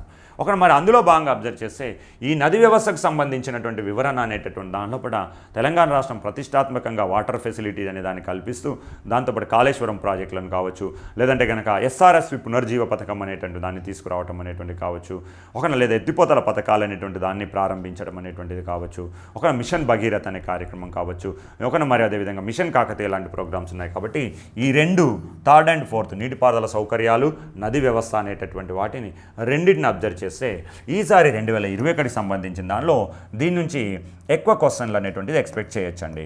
2 నుంచి 3 క్వశ్చన్లు అనేటువంటి నది వ్యవస్థ మీద రావచ్చు, నీటిపారుదల మీద కూడా 1 లేదా 2 బిట్లు అనేటువంటి వచ్చే అవకాశం ఉంది. కారణం ఎందుకోసం అంటే కనుక తెలంగాణ రాష్ట్రం ఏర్పడిన తర్వాత కాలువలకు సంబంధించినటువంటి ప్రాధాన్యత తగ్గింది, చెరువుల ప్రాధాన్యత పెరిగింది. కాబట్టి చెరువుల ప్రాధాన్యతలో భాగంగానే మిషన్ కాకతీయ ప్రోగ్రామ్ అనేటువంటి వచ్చింది. ఇది నేను చెప్తున్నటువంటి నివేదిక కాదు, ఇది కాస్త ఇది రిలేట్ చేసినటువంటి ఏదైతే కనుక సోషియో ఎకనామికల్ సర్వే రిపోర్ట్ ప్రకారంగా ఉన్నటువంటి దాన్ని అనుసరించి మనకు ఆ రిపోర్ట్స్ అనేటువంటి తెలియజేస్తున్నాయి. అందులో భాగంగా మనం నీటిపారుదల మీద, నది వ్యవస్థ మీద ఫోకస్ చేయాల్సి ఉంటుంది. దాని నుంచి కంపల్సరీగా మినిమంగా అని చెప్పేసి 2 లెసన్ల నుంచి 5 బిట్లు వచ్చే అవకాశం కంపల్సరీ ఉంటుంది. కానీ నది వ్యవస్థ లేకుండా మాత్రం క్వశ్చన్ పేపరే అసలు ఉండదు. కాబట్టి నది వ్యవస్థ మీద ఖచ్చితంగా బిట్లు అనేటటువంటి పడుతుంటుంటాయి. ఓకే, ఇవి వస్తే కనుక నేలలు మరియు తెలంగాణ నేలలు అంటే ఇండియాలో 8 రకాల నేలలు ఉన్నాయి. అందులో భాగంగా తెలంగాణలో 4 రకాల నేలలు అనేటువంటి కలిగి ఉన్నాయి. ఈ నేలలు ఆల్రెడీ సంబంధించినటువంటి ఏమేమి నెలలు ఉన్నాయనే దాన్ని మనం ఎస్ఐలో భాగంగా చెప్పాం. అదే సేమ్ సిలబస్ ఇక్కడ కలిగి ఉంటుంది. ఒక్కసారిగా అబ్జర్వ్ చేస్తే 2016 విషయంలో అబ్జర్వ్ చేస్తే ప్రిలిమ్స్లో 1 క్వశ్చన్ ఉంది, మెయిన్స్లో నుంచి 1 క్వశ్చన్ కూడా రాలేదు. మళ్ళీ ప్రిలిమ్స్లో 2018కి సంబంధించిన దానిలో ప్రిలిమ్స్లో ఏది రానప్పటికీ మెయిన్స్లో 1 బిట్ వచ్చింది. అంటే దీని యావరేజ్ అనేటువంటి దాన్ని నెలలకు సంబంధించి అబ్జర్వ్ చేస్తే కనుక ప్రిలిమ్స్లో 1 or 2 క్వశ్చన్స్ వస్తాయి, మెయిన్స్లో కూడా 1 లేదా 2 క్వశ్చన్లు వచ్చే అవకాశం అనేటువంటిది ఉన్నట్టుగా ఆగుపడుతుంది. నేలలనే చిన్న టాపిక్ అనేటటువంటికి ఆ నేలలు ఎక్కడ విస్తరించబడి ఉన్నాయి, దాని లక్షణాలు ఏంటి, ఆ నేలలో పండే పంటలు ఏంటి అనేటువంటి దాన్ని మనం అబ్జర్వ్ చేయాల్సి ఉంటుంది. ఓకే, నెక్స్ట్ వస్తే శీతోష్ణ స్థితి, తెలంగాణ శీతోష్ణ స్థితి. ఇండియా శీతోష్ణ స్థితి ఎలా ఉందో అలాగే తెలంగాణ శీతోష్ణ స్థితి అనేటటువంటి దాన్ని అబ్జర్వ్ చేయాలి. ఇందులో అబ్జర్వ్ చేసేసి మనం ఆల్రెడీ చెప్పినటువంటిది వరల్డ్ రిలేటెడ్గా ఉంటుంది అని చెప్పేసి ఎస్ఐ ఎక్స్ప్లెయిన్ చేసేటప్పుడు చూసాం కూడా. అందులో అబ్జర్వ్ చేస్తే ఇందులో శీతోష్ణ స్థితి అంశాలు అనేటటువంటి దాన్ని వరల్డ్తో భాగంగా మెలోయింపు చేసి చదువుకుంటే ఈజీ అవుతుంది. కాబట్టి ఇందులో అబ్జర్వ్ చేస్తే కనుక 2016లో ప్రిలిమ్స్లో మెయిన్స్లో ఏ 1 బిట్ రానప్పటికీ 2018 ప్రిలిమ్స్లో 1 బిట్ మాత్రమే వచ్చింది. అంటే వరల్డ్ రిలేటెడ్గా ఎక్కువ అడిగినట్టుగా మనకు దీన్ని బట్టి అర్థమవుతున్నటువంటిది. ఆ విషయం జరిగింది అనేటువంటి దాని విషయం కూడా మనకు తెలిసినటువంటి విషయం. గతంలో భాగంగా అబ్జర్వ్ చేస్తే వరల్డ్ నుంచి ఇచ్చారు అని చెప్పేసి అన్నాం. దాని రిలేటెడ్గా శీతోష్ణ స్థితికి సంబంధించినటువంటి క్వశ్చన్లు రిలేటెడ్గా వస్తుంటాయి. శీతోష్ణ స్థితి అనేది మనకు ఇండియాకి సంబంధించి సపరేట్గా ఉండదు, కాకపోతే వరల్డ్ రిలేటెడ్గా ఉండేటువంటి శీతోష్ణ స్థితే ఉంటుంది అనే విషయాన్ని మర్చిపోవద్దు. ఆ విషయం అనేటటువంటి దాన్ని శీతోష్ణ స్థితి అనే దాన్ని అబ్జర్వ్ చేస్తే మరి ప్రిలిమ్స్ నుంచి మనకు 2021కి సంబంధించిన నోటిఫికేషన్లో ప్రిలిమ్స్ నుంచి వాటికి సంబంధించి 2021కి సంబంధించిన దానిలో ఎన్ని రావచ్చు మరి అని చెప్పేసి అంటే 1 or 2 క్వశ్చన్స్ వస్తాయి. మెయిన్స్ నుంచి కూడా 1 లేదా 2 క్వశ్చన్స్ అనేటటువంటివి వచ్చే అవకాశం అనేది శీతోష్ణ స్థితి నుంచి అవపడుతుంది. వ్యవసాయం పశు సంపద వ్యవసాయం పశు సంపదకు సంబంధించిన దానిలో కూడా అగ్రికల్చర్ సెక్టార్ అనేటువంటి దాన్ని లోకల్గా ప్రాంతీయంగా తెలంగాణ రాష్ట్రం డెవలప్ చేస్తుంది. కాబట్టి దాని నుంచి కూడా మనం క్వశ్చన్ ఎక్స్పెక్ట్ చేయొచ్చు. గత ప్రశ్నపత్ర సరళి అనుసరిస్తే కనుక 2016 ప్రిలిమ్స్లో మాత్రమే ఇచ్చారు, కానీ ఆ తర్వాత కాలంలో దాంట్లో సంబంధించి 2018లో ప్రిలిమ్స్ మెయిన్స్ అయినా 1 బిట్ కూడా రాలేదు. అయినప్పటికీ ఈ మధ్యకాలంలో దాన్ని వదిలేయాల్సిన అవసరం ఏం లేదు. ఈ మధ్యకాలంలో వ్యవసాయం మీద అనేక రకాలైనటువంటి మార్పులు అనేటువంటి దాన్ని తెలంగాణ రాష్ట్రం చేస్తుంది. కాబట్టి విప్లవాలు కావచ్చు, అట్లాంటివి ఇష్యూస్ అనేటటువంటి వచ్చాయి కాబట్టి వాటిని బాగా అబ్జర్వ్ చేయాల్సి ఉంటుంది. ఓకేనా. హార్టికల్చర్స్ కావచ్చు, అర్బోరికల్చర్స్ కావచ్చు, లేదా పిసికల్చర్ అనేటువంటిది కావచ్చు, చేపల పెంపకం లాంటి కార్యక్రమాలు, ఇట్లాంటి వాటిని బర్నింగ్ ఇష్యూస్ అనేటట్టు దాన్ని ఇందులో వ్యవసాయం పశు సంపదలో అబ్జర్వ్ చేయాల్సి ఉంటుంది. ఓకేనా. ఇందులో భాగంగా 2021 సంబంధించిన దాంట్లో మనకు ప్రిలిమ్స్లో ఎన్ని వచ్చే అవకాశం ఉంది అని చెప్పేసి అంటే కనుక ప్రిలిమ్స్ నుంచి అబ్జర్వ్ చేస్తే 1 or 2 క్వశ్చన్స్ వచ్చే అవకాశం ఉంది. మెయిన్స్లో కూడా 1 లేదా 2 క్వశ్చన్స్ వచ్చే అవకాశం కలిగి ఉంటుందండి. ఓకే. ఇక వస్తే కనుక అడవులు సహజ ఉద్భిజ సంపద ఒక న్యాచురల్ వెజిటేషన్స్ అనేటువంటిది 2016-18 సంవత్సరానికి సంబంధించిన ప్రశ్నల స్థాయిని అనుసరిస్తే కనుక ఏ ఒక్క బిట్టు రాలేదు. అయినప్పటికీ కూడా ఏంటంటే కనుక ఈ మధ్యకాలం లోపల అడవులకు సంబంధించిన దానిలో అనేక మార్పులు వచ్చాయి. ఒక తెలంగాణ రాష్ట్రం అనేటటువంటిది ఎస్పెషల్ హరితహారం అనేటువంటి ప్రోగ్రామ్ తీసుకొచ్చింది కాబట్టి న్యూ ఇన్నోవేటివ్ ప్రోగ్రామ్స్ అనేటువంటిది ఇది సక్సెస్ఫుల్ ప్రోగ్రామ్ అనేటటువంటిది అని చెప్పుకోవచ్చు. కాబట్టి ఆ సక్సెస్ఫుల్ ప్రోగ్రామ్కి సంబంధించిన దానిలోపల ఒక మెయిన్గా క్వశ్చన్ అనేటటువంటి దాన్ని అడిగే అవకాశం ఉంటుంది. అది జీకే రిలేటెడ్గా అనుకున్నప్పటికీ లేకపోతే ఏ రిలేటెడ్గా అనుకున్నప్పటికీ వాటికి సంబంధించిన జాగ్రఫికల్గా చదివితే బాగుంటుంది. ఎందుకంటే అది ఏ ప్రాంతంలో పెరిగాయి అడవులు, ఎక్కడ విస్తరించబోతే యాక్చువల్ జాగ్రఫీ రిలేటెడ్ దానికి సంబంధించింది తెలిస్తేనే మనము కరెంట్ అఫైర్స్లో కూడా చదివే అవకాశం ఉంటుంది. అందులో భాగంగా పట్టణ ప్రాంతాల్లో ఎన్ని రకాల మొక్కలను ఎన్ని కోట్ల మొక్కలను పెంచాలని మరి అదేవిధంగా మున్సిపాలిటీలో ఎన్ని, కార్పొరేషన్లో ఎన్ని, గ్రామీణ ప్రాంతాల్లో ఎన్ని మొక్కలను పెంచాలని చెప్పేసి అనుకుంటున్నది, వాటికి సంబంధించిన దాన్ని ఎంత పర్సెంట్కు పెంచాలని చెప్పేసి అనుకుంటున్నది, ప్రస్తుతం అటవీ శాతం ఎంత ఉంది, అలాంటి వాటి కార్యక్రమాలు అనేటటువంటి దాన్ని హరితహారంలో భాగంగా వాటిని భాగంగా అబ్జర్వ్ చేయాల్సి ఉంటుంది. సో కాబట్టి అడవులు సహజ ఉద్భిజ సంపదకు సంబంధించిన దానిలో న్యూ ఇన్నోవేటివ్ సంబంధించింది ఒక క్వశ్చన్ అనేటటువంటిది 2021కి సంబంధించిన దానిలో ఒక క్వశ్చన్ లేదా 2 క్వశ్చన్లు అడిగే అవకాశం ఉంది. మెయిన్స్లో కూడా 1 to 2 క్వశ్చన్స్ అనేటువంటి వచ్చే అవకాశం. సహజ ఉద్భిజ సంపద అంటే కనుక అందులో నేషనల్ పార్కులు ఇండియాకు సంబంధించినవి అబ్జర్వ్ చేస్తాం. మరి బయోస్పియర్ రిజర్వ్స్ అబ్జర్వ్ చేస్తాం. ఏమైనా బయోస్పియర్స్ కానీ నేషనల్ పార్కులు అనేటువంటి ప్రాంతీయంగా కలిగి ఉంటే కనుక వాటికి సంబంధించిన దాన్ని రిలేటెడ్గా అబ్జర్వ్ చేయాల్సి ఉంటుంది. ఓకేనా. ఇది దాంతోపాటు కానీ జన్యు బ్యాంక్స్ ఏమన్నా ఉంటే జన్యు బ్యాంక్స్ సంబంధించినటువంటివి, జూ పార్కులకు సంబంధించిన జూ పార్కులు, వైల్డ్ లైఫ్ శాంక్చురీస్ కావచ్చు, పక్కన ఉన్నటువంటి రాష్ట్రాలతోటి రిలేటెడ్గా కలిగి ఉంటే కనుక ఆ నేషనల్ పార్కులతో ఏమన్నా టైగర్ రిజర్వ్స్ అనేటువంటి కలిగి ఉంటే కనుక మనం ఆల్రెడీ చెప్పాము. అందులో భాగంగానే కవ్వాలు టైగర్ రిజర్వ్ తోటి తడోబా నేషనల్ పార్క్ అనేటటువంటిది ఉంది అని చెప్పేసి అలాగా వాటికి రిలేటెడ్గా మన ఛత్తీస్గఢ్ తోటి ఏదన్నా కనుక మనకు నేషనల్ పార్క్ ఉంటే దానికి సంబంధించి రిలేటెడ్ అనేటటువంటి దాన్ని ఇక్కడ అబ్జర్వ్ చేయాల్సి ఉంటుందండి. 1 లేదా 2 క్వశ్చన్స్ అనేటటువంటి దాన్ని మనం ఇక్కడ ఎక్స్పెక్ట్ చేయొచ్చండి. ఓకే. మరి అదేవిధంగా కంటిన్యూషన్లో అబ్జర్వ్ చేస్తే ఖనిజాలు శక్తి వనరులు అనేటటువంటి ఉన్నాయి. మరి ఇందులో శక్తి వనరుల మీద ఎక్కువ ఖనిజాల కంటే కూడా ఖనిజాలు ఎక్కడెక్కడ ఉందని ఒక బిట్టు వచ్చే అవకాశం ఉంది. దాంతోపాటుగానే శక్తి వనరులు అంటే కనుక తరిగిపోయే శక్తి వనరులు, తరగని శక్తి వనరులు, అందులో ఎస్పెషల్లీ సౌరశక్తి మీద ఉంటే అవకాశం ఉంది అని చెప్పేసి నేను ఆల్రెడీ దాని గురించి డిస్కస్ చేసినటువంటి విషయమే. మరి 2016కి సంబంధించిన దానిలో మెయిన్స్ నుంచి ఒక క్వశ్చన్ వచ్చింది. అంతేగాని 18లో ప్రిలిమ్స్ మెయిన్స్లో నుంచి ఒక బిట్టు కూడా రాలేదు. అయినప్పటికీ ఒక క్వశ్చన్ అనేటటువంటిది కంపల్సరీగా వచ్చే అవకాశం ఈ మధ్యకాలంలో ఉంది. కారణం ఎందుకోసం అంటే కనుక తెలంగాణ రాష్ట్రము ఇండియాలోనే సౌర విద్యుత్లో 2nd ప్లేస్లో ఉంది కాబట్టి దాని రిలేటెడ్గా ఇన్నోవేటివ్ ప్రోగ్రామ్ అనేటటువంటిది కాబట్టి దాని మీద క్వశ్చన్స్ అనేటువంటి వచ్చే అవకాశం కలిగి ఉంది. సో కాబట్టి 2021కి సంబంధించిన దానిలోపల ప్రిలిమ్స్లో 1 లేదా 2 క్వశ్చన్స్ వస్తాయి. మెయిన్స్లో కూడా 1 or 2 క్వశ్చన్స్ అనేటువంటిది వచ్చే అవకాశం అనేటటువంటిది ఉంది. ఇక ఇండస్ట్రీస్ వస్తే కనుక ఇండస్ట్రీ రిలేటెడ్గా సమాచార ప్రసారం అనేటటువంటి దాన్ని రెండింటిని మెర్జ్ చేసి చదువుకుంటే ఇంకా ఈజీగా కలిగి ఉంటుందండి. సమాచార ప్రసారంలో భాగంగానే ఐటీస్ అనేటటువంటి వాటిని తీసుకొని ఆ ఇండస్ట్రీస్ అనేటువంటి ఐటీ ఇండస్ట్రీస్ కావచ్చు, ఇంకేమైనా కనుక ఇతరాతర పరిశ్రమలు అనేటువంటివి ప్రాంతీయంగా కనుక వస్తే కనుక ఆ రాష్ట్రంలోకి ప్రాంతీయంగా వస్తే కనుక వాటికి సంబంధించినటువంటి అంటే జిల్లా స్థాయిలో కూడా ఐటీ అనేటువంటి దాన్ని డెవలప్ చేయడానికి కోసమని అనుకుంటున్నది కాబట్టి రాష్ట్ర ప్రభుత్వం దానికి సంబంధించిన ప్రోగ్రామ్స్ అనేటువంటి ఎక్కడెక్కడ ఉన్నాయి ఐటీ సెజ్లు అనేటువంటి వాటి ఇన్నోవేట్స్ అనేటువంటి వాటిని అబ్జర్వ్ చేయండి. మరి ఇతర కార్యక్రమాలు ఎలక్ట్రానిక్స్కి సంబంధించినటువంటి కార్యక్రమాలు కావచ్చు, మొబైల్ టెక్నాలజీకి సంబంధించినటువంటి కావచ్చు, అలాంటి కార్యక్రమాలు అనేటువంటి వాటిని డెవలప్ చేసి ఉంటే కనుక వాటికి సంబంధించిన రిలేటెడ్ అనేటువంటి దాన్ని అబ్జర్వ్ చేయాలి. అట్లాంటి ఇన్నోవేట్ అనేటువంటి దాన్ని ఇండస్ట్రియల్లో ఇచ్చే అవకాశం ఉంది. మరి ఏవి కూడా 2016-18లో రానప్పటికీ ఒక క్వశ్చన్ దీనికి రిలేటెడ్గా మరి పర్యాటక రంగం సమాచారం నుంచి కూడా 1 కూడా లేనప్పటికీ మనం 2021 నోటిఫికేషన్లో భాగంగా ప్రిలిమ్స్ నుంచి 1 లేదా 2 క్వశ్చన్స్ అనేటటువంటి వాటిని 1 లేదా 2 క్వశ్చన్స్ అనేటటువంటి వాటిని ఎక్స్పెక్ట్ చేయొచ్చండి. 1 లేదా 2 క్వశ్చన్స్ అనేటటువంటి దాన్ని ఎక్స్పెక్ట్ చేద్దాం. ఒక ప్రిలిమ్స్ నుంచి అబ్జర్వ్ చేస్తే 1 లేదా 2 క్వశ్చన్స్, మెయిన్స్ నుంచి అబ్జర్వ్ చేస్తే 1 లేదా 2 క్వశ్చన్స్ అనేటటువంటి వాటిని మనం ఎక్స్పెక్ట్ చేయొచ్చు. ట్రాన్స్పోర్ట్ ఫెసిలిటీ నుంచి అబ్జర్వ్ చేస్తే రైల్వేస్, రోడ్ వేస్ అనేటటువంటివి న్యూ ఇన్నోవేట్ ప్రోగ్రామ్స్ ఏమైనా ఉంటే కనుక దాన్ని రిలేటెడ్గా అబ్జర్వ్ చేయండి. అది 2016 ప్రిలిమ్స్లో అబ్జర్వ్ చేస్తే 1 వచ్చింది, ఒక మెయిన్స్లో అబ్జర్వ్ చేస్తే ఏం రాలేదు. 2018 ప్రిలిమ్స్లో ఏం లేనప్పటికీ మెయిన్స్లో భాగంగా 1 వస్తుంది. సేమ్ ట్రాన్స్పోర్ట్ ఫెసిలిటీస్ మీద రోడ్ వేస్, రైల్వేస్ అనేటటువంటివి, రైల్వేస్లో భాగంగానే అని చెప్పేసి మెట్రో రైల్వేస్ సంబంధించినటువంటి లేటెస్ట్ బర్నింగ్ ఇష్యూ అనేటువంటి ఏదైనా ఉంటే దానికి సంబంధించిన ప్రోగ్రామ్స్ అనేటటువంటి దాన్ని అబ్జర్వ్ చేయండి. మరియు ఓడరేవులు అనేటటువంటి కావచ్చు, విమానాశ్రయాలు, గ్రీన్ ఫీల్డ్స్ కానీ ఇంకా ఏమైనా లేటెస్ట్ ఇన్నోవేషన్ అనేటువంటి దాన్ని ఇండియాలోనే 2 రన్వేలు కాబోతున్నటువంటి ఏకైక విమానాశ్రయంగా ఒక రాజీవ్ గాంధీ ఇంటర్నేషనల్ ఎయిర్పోర్ట్ అనేటువంటి కాబోతుంది. సో కాబట్టి దానికి ఇన్నోవేట్ ప్రోగ్రామ్స్ ఏమైనా అది కంప్లీటెడ్ అయ్యి ఉంటే కనుక దాన్ని డిక్లేర్ చేస్తే కనుక దానికి సంబంధించిన ప్రోగ్రామ్స్ ఇన్నోవేట్ అనేటువంటి దాన్ని ఇక్కడ అబ్జర్వ్ చేయొచ్చండి. ఓకే, నెక్స్ట్ వస్తే కనుక దీని నుంచి ట్రాన్స్పోర్ట్ ఫెసిలిటీస్ నుంచి మనం అబ్జర్వ్ చేస్తే కనుక దాని నుంచి ప్రిలిమ్స్ నుంచి 1 బిట్ వచ్చే అవకాశం ఉంది, మెయిన్స్లో కూడా 1 బిట్ అనేటువంటిది వచ్చే అవకాశం కలిగి ఉంటుందండి. ఓకే, నెక్స్ట్ ఆ తర్వాత జనాభా భాషలు తెగలు అని చెప్పేసి ఇస్తున్నాం. జనాభా అని చెప్పేసి పాపులేషన్ అనేటటువంటి దానికి సంబంధించి according to the 2011 census report ఉంది.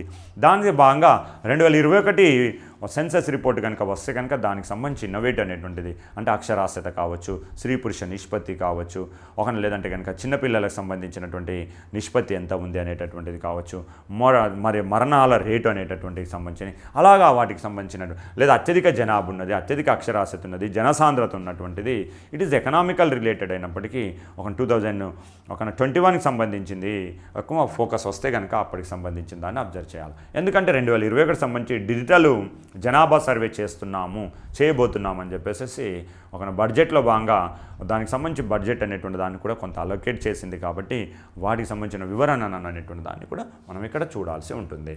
భాషలు, లాంగ్వేజెస్ అనేటటువంటిది రాష్ట్రంలోని వివిధ రాష్ట్రాల్లో భాగంగా అధికార భాషలు ఏ విధంగా ఉంటున్నాయి, అందులో భాగంగానే ఏ భాష అనేటువంటిది ప్రధానమైనటువంటిది, అత్యధికంగా ప్రపంచంలో ఏ భాష మాట్లాడుతున్నారు, ఇండియాలో ఏ భాష మాట్లాడుతున్నారు, ప్రాచీన భాష ఏది అంటే కనుక పురాతన భాష ఏది అని చెప్పేసి అలా వాటికి సంబంధించిన వివరాలు. తెగలు, ట్రైబ్స్, ఇండియాలో భాగంగా ఏ ట్రైబ్స్ ఎక్కడెక్కడ ఉన్నాయి అనేటటువంటిది, గుజ్జర్లు ఎక్కడున్నారు, గద్దీలు ఎక్కడున్నారు, లేదంటే మోప్లాస్ ఎక్కడున్నారు, బాటియాస్ అనేటటువంటి వాళ్ళు ఎక్కడున్నారు, ఇలాంటి వాటికి సంబంధించి ఏ రాష్ట్రానికి సంబంధించినటువంటి వాటికి సంబంధించి తెగలు, ట్రైబ్స్ ఎక్కడున్నాయి, కోయలు ఎక్కడున్నారు, కొండరెడ్లు ఎక్కడున్నారు, గోండులు ఎక్కడున్నారు, చెంచులు ఎక్కడున్నారు, ఇలాంటి వాటికి సంబంధించిన తెగలు అనేటువంటి రాష్ట్రాల భాగంగా మరియు ప్రాంతీయంగా భాగంగా ఏదన్నా మనకు సంబంధించి ఫర్ ఎగ్జాంపుల్ విశాఖపట్నంలో ఉన్నటువంటి ట్రైబ్స్ ఏంటి అనేటువంటిది, తూర్పుగోదావరి, పశ్చిమ గోదావరి జిల్లాలో ఏమన్నారు, బైసన్లు అనే తెగలు ఎక్కడున్నాయి, గోండులు అనే తెగలు ఎక్కడున్నాయి, మరి ఇట్లాంటి వాటికి సంబంధించింది అడిగే అవకాశం అనేటువంటిది మనకు లోకల్గా కలిగి ఉంటాయి.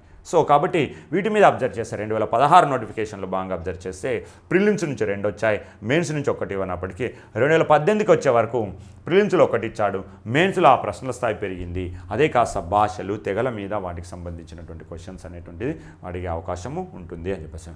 మరి వీటికి సంబంధించి తెలంగాణకు సంబంధించి కానిస్టేబుల్ ఎగ్జామ్లో అబ్జర్వ్ చేస్తే కనుక ప్రిలిమ్స్ యావరేజ్గా టోటల్గా geography, Indian geography and Telangana geography సంబంధించి అబ్జర్వ్ చేస్తే 2016 ప్రిలిమ్స్లో 9 క్వశ్చన్లు వచ్చాయి, మెయిన్స్లో 2 క్వశ్చన్స్ అనేటువంటివి వచ్చాయి. ఇక్కడ ప్రశ్నల స్థాయి అనేటువంటి దాంట్లో మార్పు జరిగింది అని చెప్పేసి భావించడం అనేది జరిగింది. అంటే వెయిటేజ్ ఆఫ్ కంటెంట్ అనే దాన్ని పాటించలేదు అనేటువంటి విషయాన్ని మనం స్పష్టంగా అర్థమవుతున్నటువంటిగా తెలుస్తున్నాయి. మరి 2018 సంబంధించి ప్రిలిమ్స్లో కూడా చూస్తే కనుక 3 ఇచ్చాడు, మళ్ళీ మెయిన్స్కి అయ్యే వరకు అవి 9 క్వశ్చన్లుగా వచ్చాయి. ఈ యావరేజ్ని అబ్జర్వ్ చేస్తే 2021 నాటికి అబ్జర్వ్ చేస్తే కనుక మనకు మినిమంగా 15 క్వశ్చన్లు అనేటువంటివి వచ్చే అవకాశం కలిగి ఉంది. మరి మ్యాక్సిమంగా అంటే కనుక 18 క్వశ్చన్ల వరకు కూడా వచ్చే అవకాశం అనేటటువంటిది అగుపడుతుందండి. ప్రిలిమ్స్లో భాగంగా మెయిన్స్లో కూడా సేమ్ ఇదే టెంపోను కూడా పాటించే అవకాశం ఉంది. 15 అనేటువంటి ప్రిలిమ్స్లో వస్తాయి, మెయిన్స్లో కూడా 15 అనేటువంటి వచ్చాయి. మరి అదేవిధంగా 18 వరకు గరిష్టంగా వచ్చే అవకాశం అనేటువంటిది కలిగి ఉంటుంది. ఇది మనకు టీఎస్ కానిస్టేబుల్ సంబంధించింది. దీని కాస్త మరి వరల్డ్ జాగ్రఫీకి సంబంధించిన దానిలో కూడా ఒకసారి అబ్జర్వ్ చేద్దాం. వరల్డ్ జాగ్రఫీలో భాగంగా ఏంటంటే కనుక నేను ఆల్రెడీ చెప్పినటువంటిది ఏంటంటే శీతోష్ణ స్థితి అనేటటువంటి దాంట్లో అబ్జర్వ్ చేస్తే స్పష్టంగా అర్థమవుతుంది. 2016లో 4 బిట్లు వచ్చాయి, మెయిన్స్లో కూడా 4 బిట్లు వచ్చాయి. 2018లో ప్రిలిమ్స్లో అబ్జర్వ్ చేస్తే ఏది అయినప్పటికీ సముద్ర శాస్త్రం మీద 3 బిట్లు ఇచ్చడం జరిగింది. అంటే మరియు ప్రకృతి సిద్ధ మండలాలు అనేటటువంటిది నేషనల్ పార్క్స్ అనేటటువంటి వాటికి సంబంధించిన దానిలో వరల్డ్లో ఉన్నటువంటి వాటిని అడుగుతున్నాడు కాబట్టి వాటిని అబ్జర్వ్ చేయొచ్చు. అంటే యావరేజ్గా చూస్తే వరల్డ్ యొక్క శీతోష్ణ స్థితి ఎల్నినోస్ లానినోస్ లాంటి ప్రభావం ఇండియాలో మీద కూడా కలిగి ఉంటాయి కాబట్టి దానికి రిలేటెడ్గా ఇక్కడ అడుగుతూ పోస్తున్నాడు. వాటి క్వశ్చన్ స్థాయి అనేటువంటి దాన్ని కూడా గత ప్రశ్నపత్రాన్ని అనుసరిస్తే మీరు కూడా అబ్జర్వ్ చేయొచ్చు అండి. ఒకనా వాటికి సంబంధించిన దాన్ని మనం కూడా ఇప్పుడు మనం ముందు క్వశ్చన్స్ అనేటువంటి వాటిని కూడా ఒకసారి అబ్జర్వ్ చేద్దాం. మోడల్ క్వశ్చన్స్ అనేటువంటివి కూడా కొన్ని ఉన్నాయి, వాటిని కూడా ఒకసారి అబ్జర్వ్ చేద్దాం. ఓకే, మరి ఒక శీతోష్ణ స్థితికి సంబంధించిన దానిలో కూడా 4 వచ్చాయి, మెయిన్స్లో 4 వచ్చాయి. మరి దీనిని అనుసరించి అబ్జర్వ్ చేస్తే మొత్తం వరల్డ్ జాగ్రఫీ రిలేటెడ్గా అబ్జర్వ్ చేస్తే 2016 ప్రిలిమ్స్లో 4 వచ్చినాయి, మెయిన్స్లో 4 వచ్చినాయి, 18 ప్రిలిమ్స్లో 4 వచ్చినాయి, మెయిన్స్లో 1 వచ్చినాయి. కాబట్టి ఈ యావరేజ్ ప్రకారంగా 2021 సంబంధించిన దాన్ని అబ్జర్వ్ చేస్తే కానిస్టేబుల్ తెలంగాణకు సంబంధించింది ప్రిలిమ్స్ నుంచి అబ్జర్వ్ చేస్తే మినిమంగా అబ్జర్వ్ చేస్తే 3 క్వశ్చన్స్, మ్యాక్సిమంగా 5 వరకు కూడా రావచ్చండి. ఒక ప్రిలిమ్స్ అబ్జర్వ్ చేస్తే కూడా 3 అనేటువంటి, మెయిన్స్ అబ్జర్వ్ చేస్తే కూడా మెయిన్స్ అబ్జర్వ్ చేస్తే 3 అనేటువంటిది, ఒక మ్యాక్సిమంగా అంటే కనుక 4 అనేటువంటి వచ్చే అవకాశం కలిగి ఉంది. అంటే 3 to 4 అనేటటువంటిది that to related climate condition మీద ఎక్కువ ఫోకస్ చేసే అవకాశం ఉంది. ఆ క్లైమేట్ కండిషన్ ఓషనోగ్రఫీ మీదనే లేదంటే కనుక విశ్వ సౌర కుటుంబం నుంచి ఒకటి అలాగా వచ్చే అవకాశం అనేటటువంటి కలిగి ఉంటాయి. ఓకేనా, ఇది మనకి ఇక్కడ ఉన్నటువంటి ఒక టీఎస్ కానిస్టేబుల్కి సంబంధించి వరల్డ్ జాగ్రఫీకి అనాలిసిస్ అనేటువంటిది. ఈ అనాలిసిస్ అనేటటువంటి దాన్ని మీరు ఉపయోగించుకొని మీరు ముందుకు కదలొచ్చు. దీని ప్రకారంగా యావరేజ్గా చదివేటటువంటి దాంట్లో అబ్జర్వ్ చేయొచ్చు. ఇక్కడ ఒక విషయం అనేటటువంటి 2 రాష్ట్రాలకు సంబంధించినటువంటి ఒక విషయం అనేటువంటి దాన్ని స్పష్టంగా చెప్పదలుచుకున్నాం. అదేంటి అని చెప్పేసానంటే కనుక ఎస్ఐకి సంబంధించినటువంటి దాంట్లో 2 రాష్ట్రాలకు సంబంధించిన దాంట్లో కూడా మినిమంగా 25 నుంచి 30 బిట్లు అనేటువంటి వచ్చే అవకాశం జాగ్రఫీ నుంచి ఉంది. ఒక వెయిటేజ్ 30 క్వశ్చన్స్ అంటే కనుక మనకు ఒక ర్యాంకుని డిసైడ్ చేసేటటువంటి ఫ్యాక్టర్ అండి. ఒక్క బిట్టులోనే అనేక రకాలు ఉన్నాయి. సేమ్ మార్క్స్ వచ్చి కూడా జాబులు పోయేటువంటి సందర్భం కూడా కలిగి ఉన్నాయి. మరి అట్లాంటి సమయంలో కూడా జాగ్రఫీ నుంచి 25 to 30 బిట్స్ అనేటువంటి రావటం అనేటువంటిది ఒక మంచి పరిణామం అనేటటువంటిదని స్పష్టంగా అర్థమవుతున్నటువంటిది. మరి అదేవిధంగా ప్రాంతీయ భూగోళ శాస్త్రాన్ని కూడా అక్కడ వెయిటేజ్ పెంచాడు కాబట్టి మినిమంగా నుంచి 5 క్వశ్చన్స్ అనేటువంటివి ఉండే అవకాశం అనేటువంటిది కలిగి ఉంటున్నాయి టోటల్గా యావరేజ్గా చూస్తే. ఇక కానిస్టేబుల్ విషయానికి వస్తే కనుక కానిస్టేబుల్ విషయంలో వస్తే కనుక 15 క్వశ్చన్స్ అనేటువంటి 2 రాష్ట్రాలకు సంబంధించిన దానిలో 10 to 15 క్వశ్చన్స్ అడుగుతున్నాడు. మ్యాక్సిమం కొన్ని సందర్భం 18 కూడా ఇస్తూ పోతున్నాడు.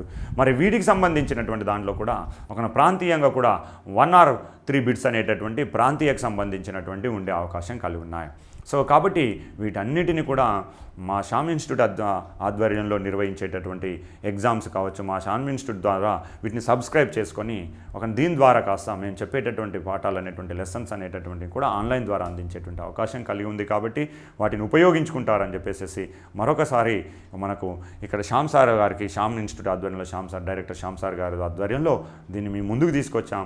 ఇది మీ అందరికీ కూడా ఉపయోగపడుతుంది అని చెప్పేసి భావిస్తున్నాం. మరి వీటికి సంబంధించిన దాని లోపల క్వశ్చన్స్ ప్రశ్న సంబంధించి 2016-18 సంబంధించిన దానిలో కొన్ని క్వశ్చన్స్ స్థాయి ఎలా ఉంది అనేటటువంటి దాన్ని కూడా మేము చెప్పదలుచుకున్నాం. వాటికి సంబంధించిన దాన్ని ఒకసారి అబ్జర్వ్ చేద్దాం. ఇలాగా మనం ప్రీవియస్ సంబంధించినటువంటి క్వశ్చన్ పేపర్స్ అనేటటువంటి దాన్ని తెలంగాణకు సంబంధించి కూడా ఒకసారి అబ్జర్వ్ చేద్దాం. ఎస్ఐ 2016-18 ప్రిలిమ్స్ మెయిన్స్ కానిస్టేబుల్ సంబంధించి ప్రిలిమ్స్ మెయిన్స్ అనేటువంటి దాన్ని కూడా తెలంగాణ విషయంలో కూడా ఒకసారి అబ్జర్వ్ చేద్దాం. వాటికి సంబంధించి ప్రాధాన్యతగా వాటికి సంబంధించి నంబర్ ఆఫ్ క్వశ్చన్స్, ఎన్ని క్వశ్చన్స్ అనేటువంటి దాన్ని పాత క్వశ్చన్ అంటే చదివిన తర్వాత ఒక రౌండ్ కంప్లీట్ చేసిన తర్వాత మరొక రౌండ్ అనేటటువంటి అంటే మీరు నోటిఫికేషన్ వచ్చే నాటికే పూర్తిగా చదివి ఉండాలి. మరియు నోటిఫికేషన్ వచ్చిన తర్వాత అప్లై చేసే సమయానికి కాస్త 2వ రౌండ్ స్టార్ట్ చేయాలి. అప్లై చేసిన తర్వాత మళ్ళీ ఒక 1 month టైం ఉంటుంది మనకు. కాబట్టి ఆ తర్వాత సమయంలో ఇప్పుడు 1 month to 45 days ఉంటుంది. కాబట్టి ఆ సమయంలో 3rd రౌండ్ అయితే మన విజయాన్ని ఎవ్వరూ కూడా ఆపలేరండి. సో కాబట్టి దాంతో మనకు ఎన్ని నంబర్ ఆఫ్ క్వశ్చన్స్ అనేటువంటి దాన్ని ప్రాక్టీస్ మేక్ పర్ఫెక్షన్ అన్నట్టుగా ప్రాక్టీస్ చేస్తూనే ఉండండి. అది ఏపీదే కావచ్చు, తెలంగాణ కావచ్చు. మన క్వశ్చన్ అవసరము, ఒక ప్రాంతం అనేటువంటిది అవసరం లేదు. ఆ క్వశ్చన్ దాంతో పాటుగా వీటిని అబ్జర్వ్ చేయండి. సో కాబట్టి ఎన్ని క్వశ్చన్స్ ప్రాక్టీస్ చేస్తే అంత మన కలిగి. మరి ఈ కింది వాళ్ళ సరైన ప్రవచనం ఏది అని చెప్పేసి ఇది కాస్త సరిహద్దులు అని ఇచ్చారు కాబట్టి ఫస్ట్ లెసన్ నుంచి కలిగి ఉంది.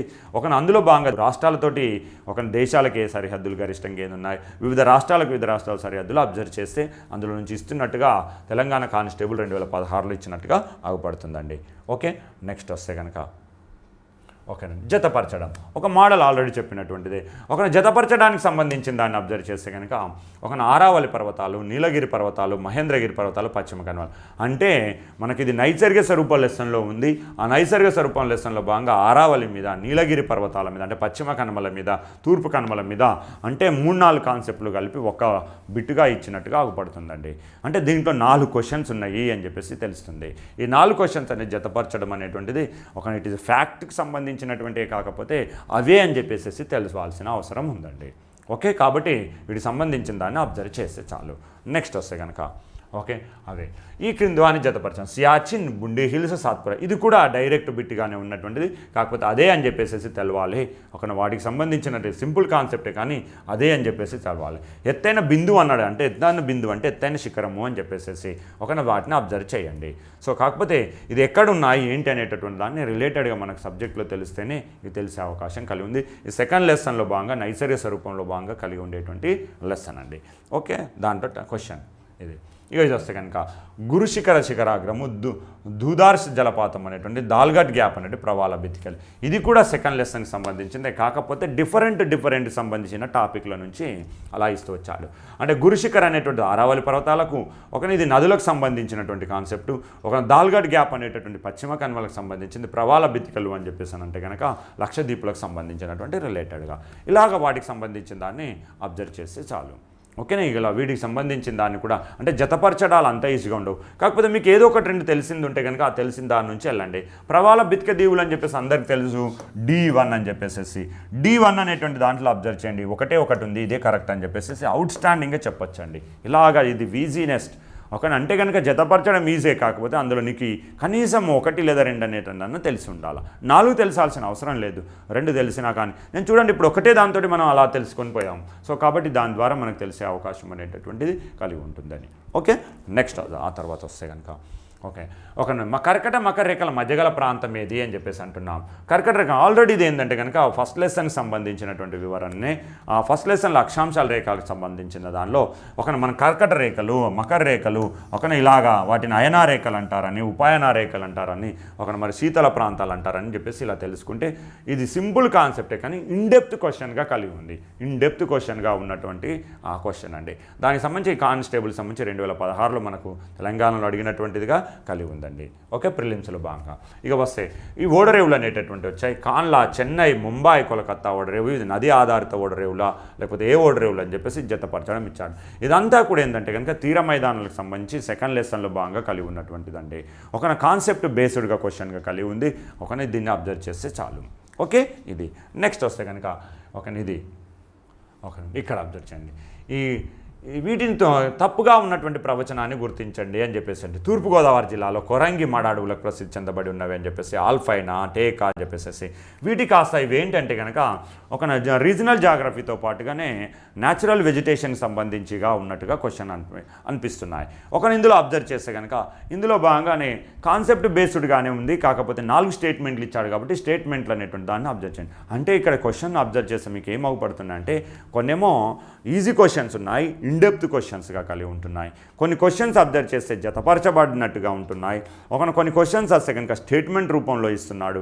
అంటే మీ టైంను కిల్ చేయడానికి ఎక్కువగా వాడు ఆస్కారం చేస్తున్నాడు. కాకపోతే వాటి సమాచారం పూర్తిగా మనం 1 లేదా 2 సార్లు చదివితే కనుక ఇట్లాంటి క్వశ్చన్లు చేయడం అనేటువంటిది ఈజీ అవుతుంది. సో కాబట్టి వీటిని చాలా దృష్టిగా చాలా అబ్జర్వేషన్ చేసి ఆ క్వశ్చన్ కూడా క్లియర్గా చదవండి. తప్పుగా ఉన్న ప్రవచనాన్ని ఫైండ్ అవుట్ చేయండి అంటున్నాడు. సో కాబట్టి చాలా జాగ్రత్తగా క్వశ్చన్స్ అనేటువంటి దాన్ని చదవాల్సి ఉంటుంది. ఓకే, ఇది నెక్స్ట్ వస్తే కనుక అంతరించిపోతున్న జంతుజాతుల సమాచారం తెలియజేయండి అని చెప్పేసి కలిగి ఉంది. వీటికి సంబంధించినటువంటి దాంట్లోపట ఏమేంటి అని చెప్పేసి కలిగి ఉంది. బ్లాక్ లిస్టా, గ్రీన్ లిస్టా, రెడ్ లిస్టా, ఎల్లో లిస్టా అని చెప్పేసి ఇలాగే ఇచ్చాడు. సో కాబట్టి వీటికి సంబంధించినటువంటి కాన్సెప్ట్ అనేటటువంటి దాన్ని కూడా మీరు అబ్జర్వ్ చేయాల్సే. ఎందుకంటే కనుక ఇది కూడా రిలేటెడ్గా న్యాచురల్ వెజిటేషన్కి సంబంధించి కరెంట్ అఫైర్స్ రిలేటెడ్గా ఉన్నటువంటి క్వశ్చన్ అండి. అంటే ఆల్రెడీ చెప్పినాను కరెంట్ అఫైర్స్ రిలేటెడ్గా ఉన్నటువంటి క్వశ్చన్స్ అనేటటువంటి దాన్ని మీరు చూడాల్సి ఉంటుంది అని చెప్పేసి. సో అలా వాటికి సంబంధించినటువంటిది రెడ్ లిస్ట్ అనేటటువంటి దాన్ని ఉంచుతారు అంతరించిపోయేటువంటి జాతులకు సంబంధించి, అంతరించిపోతున్న జాతులకు సంబంధించి అని చెప్పేసి. ఓకే, ఇది ఇలాగా. నెక్స్ట్ అంటే కనుక ఆ తర్వాత వస్తే కనుక పరిశ్రమ టెలిఫోన్లు, కంప్యూటర్లు, మొబైల్ ఫోన్స్ అనేటటువంటిది సమాచార ప్రసారానికి మరియు పరిశ్రమలకు సంబంధించినటువంటి రిలేటెడ్గా ఉన్నటువంటి లెసన్ నుంచి ఇది కాస్త మనకు ఒక కానిస్టేబుల్ 2016లో అడిగినటువంటి తెలంగాణలో భాగంగా కనబడుతున్నాయి. ఒక వాటికి సంబంధించిన దానిలో కూడా ఆన్సర్ ఏదైనప్పటికీ కూడా అంటే కరెంట్ అఫైర్స్ రిలేటెడ్గా ఉన్నటువంటి బిట్టుగా మనకి ఇది అగుపడుతున్నటువంటిది. ఓకేనా, ఇది కాస్త మనకు ఖనిజాలు పరిశ్రమలు మరియు సమాచారకు సంబంధించినటువంటి బిట్ అండి. సో కాబట్టి ఇంకా వీటిని అబ్జర్వ్ చేస్తే ఒక రాష్ట్రాలు పక్కన ఇచ్చాడు, పక్కన కాస్త వాటి సరిహద్దు సంబంధించినటువంటి ఇచ్చాడండి. ఒక రాష్ట్రాలు అనేటటువంటి వాటిని అబ్జర్వ్ చేస్తే ఏ రాష్ట్రంతో ఏ రాష్ట్రానికి సరిహద్దు ఉందని అంటే నీకు ఇండియా మీద పూర్తి స్థాయి మ్యాప్ మీద అనాలసిస్ ఉంటే కనుక దాని ద్వారా నీకు చేసేటువంటి అవకాశం అంటే లొకేషన్ కంపల్సరీగా తెలియదు. నేను ఆల్రెడీ చెప్పాను ఏంటంటే కనుక ఫస్ట్ లెసన్ అనేటువంటిది అన్ని లెసన్లకు ప్రాధాన్యత కలిగినటువంటి లెసన్. అది అర్థమవుతే మిగతా లెసన్లు ఈజీ, ఎక్కడ లొకేషన్ ఉంది, ఎక్కడ ఏ రాష్ట్రం ఉంది, ఏ రాష్ట్రంతో ఏ రాష్ట్రానికి సరిహద్దులు ఉంటాయని చెప్పేటువంటిది. అంటే కనుక ఇది మ్యాప్ బేస్డ్ క్వశ్చన్గా కలిగి ఉంది, ఒక మ్యాప్ రిలేటెడ్గా ఉన్నటువంటి క్వశ్చన్ అండి. రాష్ట్రాలు ఇచ్చాడు, పక్కన సరిహద్దులు ఏమేమిటి ఉన్నాయి అనేటువంటిది. దీంతో మీకు తెలిసిన దాని నుంచి తెలియని దానికి అనేటువంటి దాన్ని పోనండి. కొన్ని సందర్భాల్లో మీకు తెలిసిందంటే ఇప్పుడు ఇక్కడ తెలంగాణకి ఎన్ని రాష్ట్రాలతో సరిహద్దు ఉంది? 4 రాష్ట్రాలు. ఏమేమి రాష్ట్రాలు అనేటటువంటి దాన్ని మీరు అబ్జర్వ్ చేయండి. మహారాష్ట్రకు ఉంది, కర్ణాటకతో ఉంది, ఒడిశాతో ఉందా, ఆంధ్రప్రదేశ్లో ఉందా అంటే ఇది కాదు అని చెప్పేసి ఇలాగా వీటిని అబ్జర్వ్ చేస్తూ పోండి.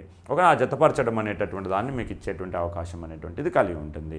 అది 2016 కాబట్టి 2016కు సంబంధించిన దానిలోపట మరి ఒరిస్సాతో ఉందా లేదా అనేటువంటి దాన్ని కాన్సెప్ట్ బేస్డ్గా అబ్జర్వ్ చేయాలి. ఇలాగ త్రిపురతోటి తమిళనాడుతోటి ఇలాగా అబ్జర్వ్ చేసేటువంటి అవకాశం చేయండి. ఓకే, ఇది నెక్స్ట్ వస్తే కనుక ఆ తర్వాత వస్తే నైరుతి ఋతుపవనాలు మొదట ఏ తీరాన్ని తాకుతాయి అనేటువంటి కోస్టల్ రీజన్ వెంబడి ఇది అందరికీ తెలిసినటువంటి విషయమే, సింపుల్గానే ఉండేటువంటిది. మనం కాస్త ఒక నైరుతి ఋతుపవనాలు చదివే సందర్భంలో మొట్టమొదటిగా ఇండియాలోకి నైరుతి ఋతుపవనాలు కేరళ తీరంలోకి ఎంటర్ అవుతాయి అని చెప్పేసి చదువుకుంటుంటాం. అక్కడికి ఇది వచ్చేటువంటి డైరెక్ట్ బిట్టు, దీనికి పెద్దగా చేయాల్సింది అంటే కనుక ఈజీనెస్ బిట్గా కలిగి ఉన్నటువంటిది ఇది.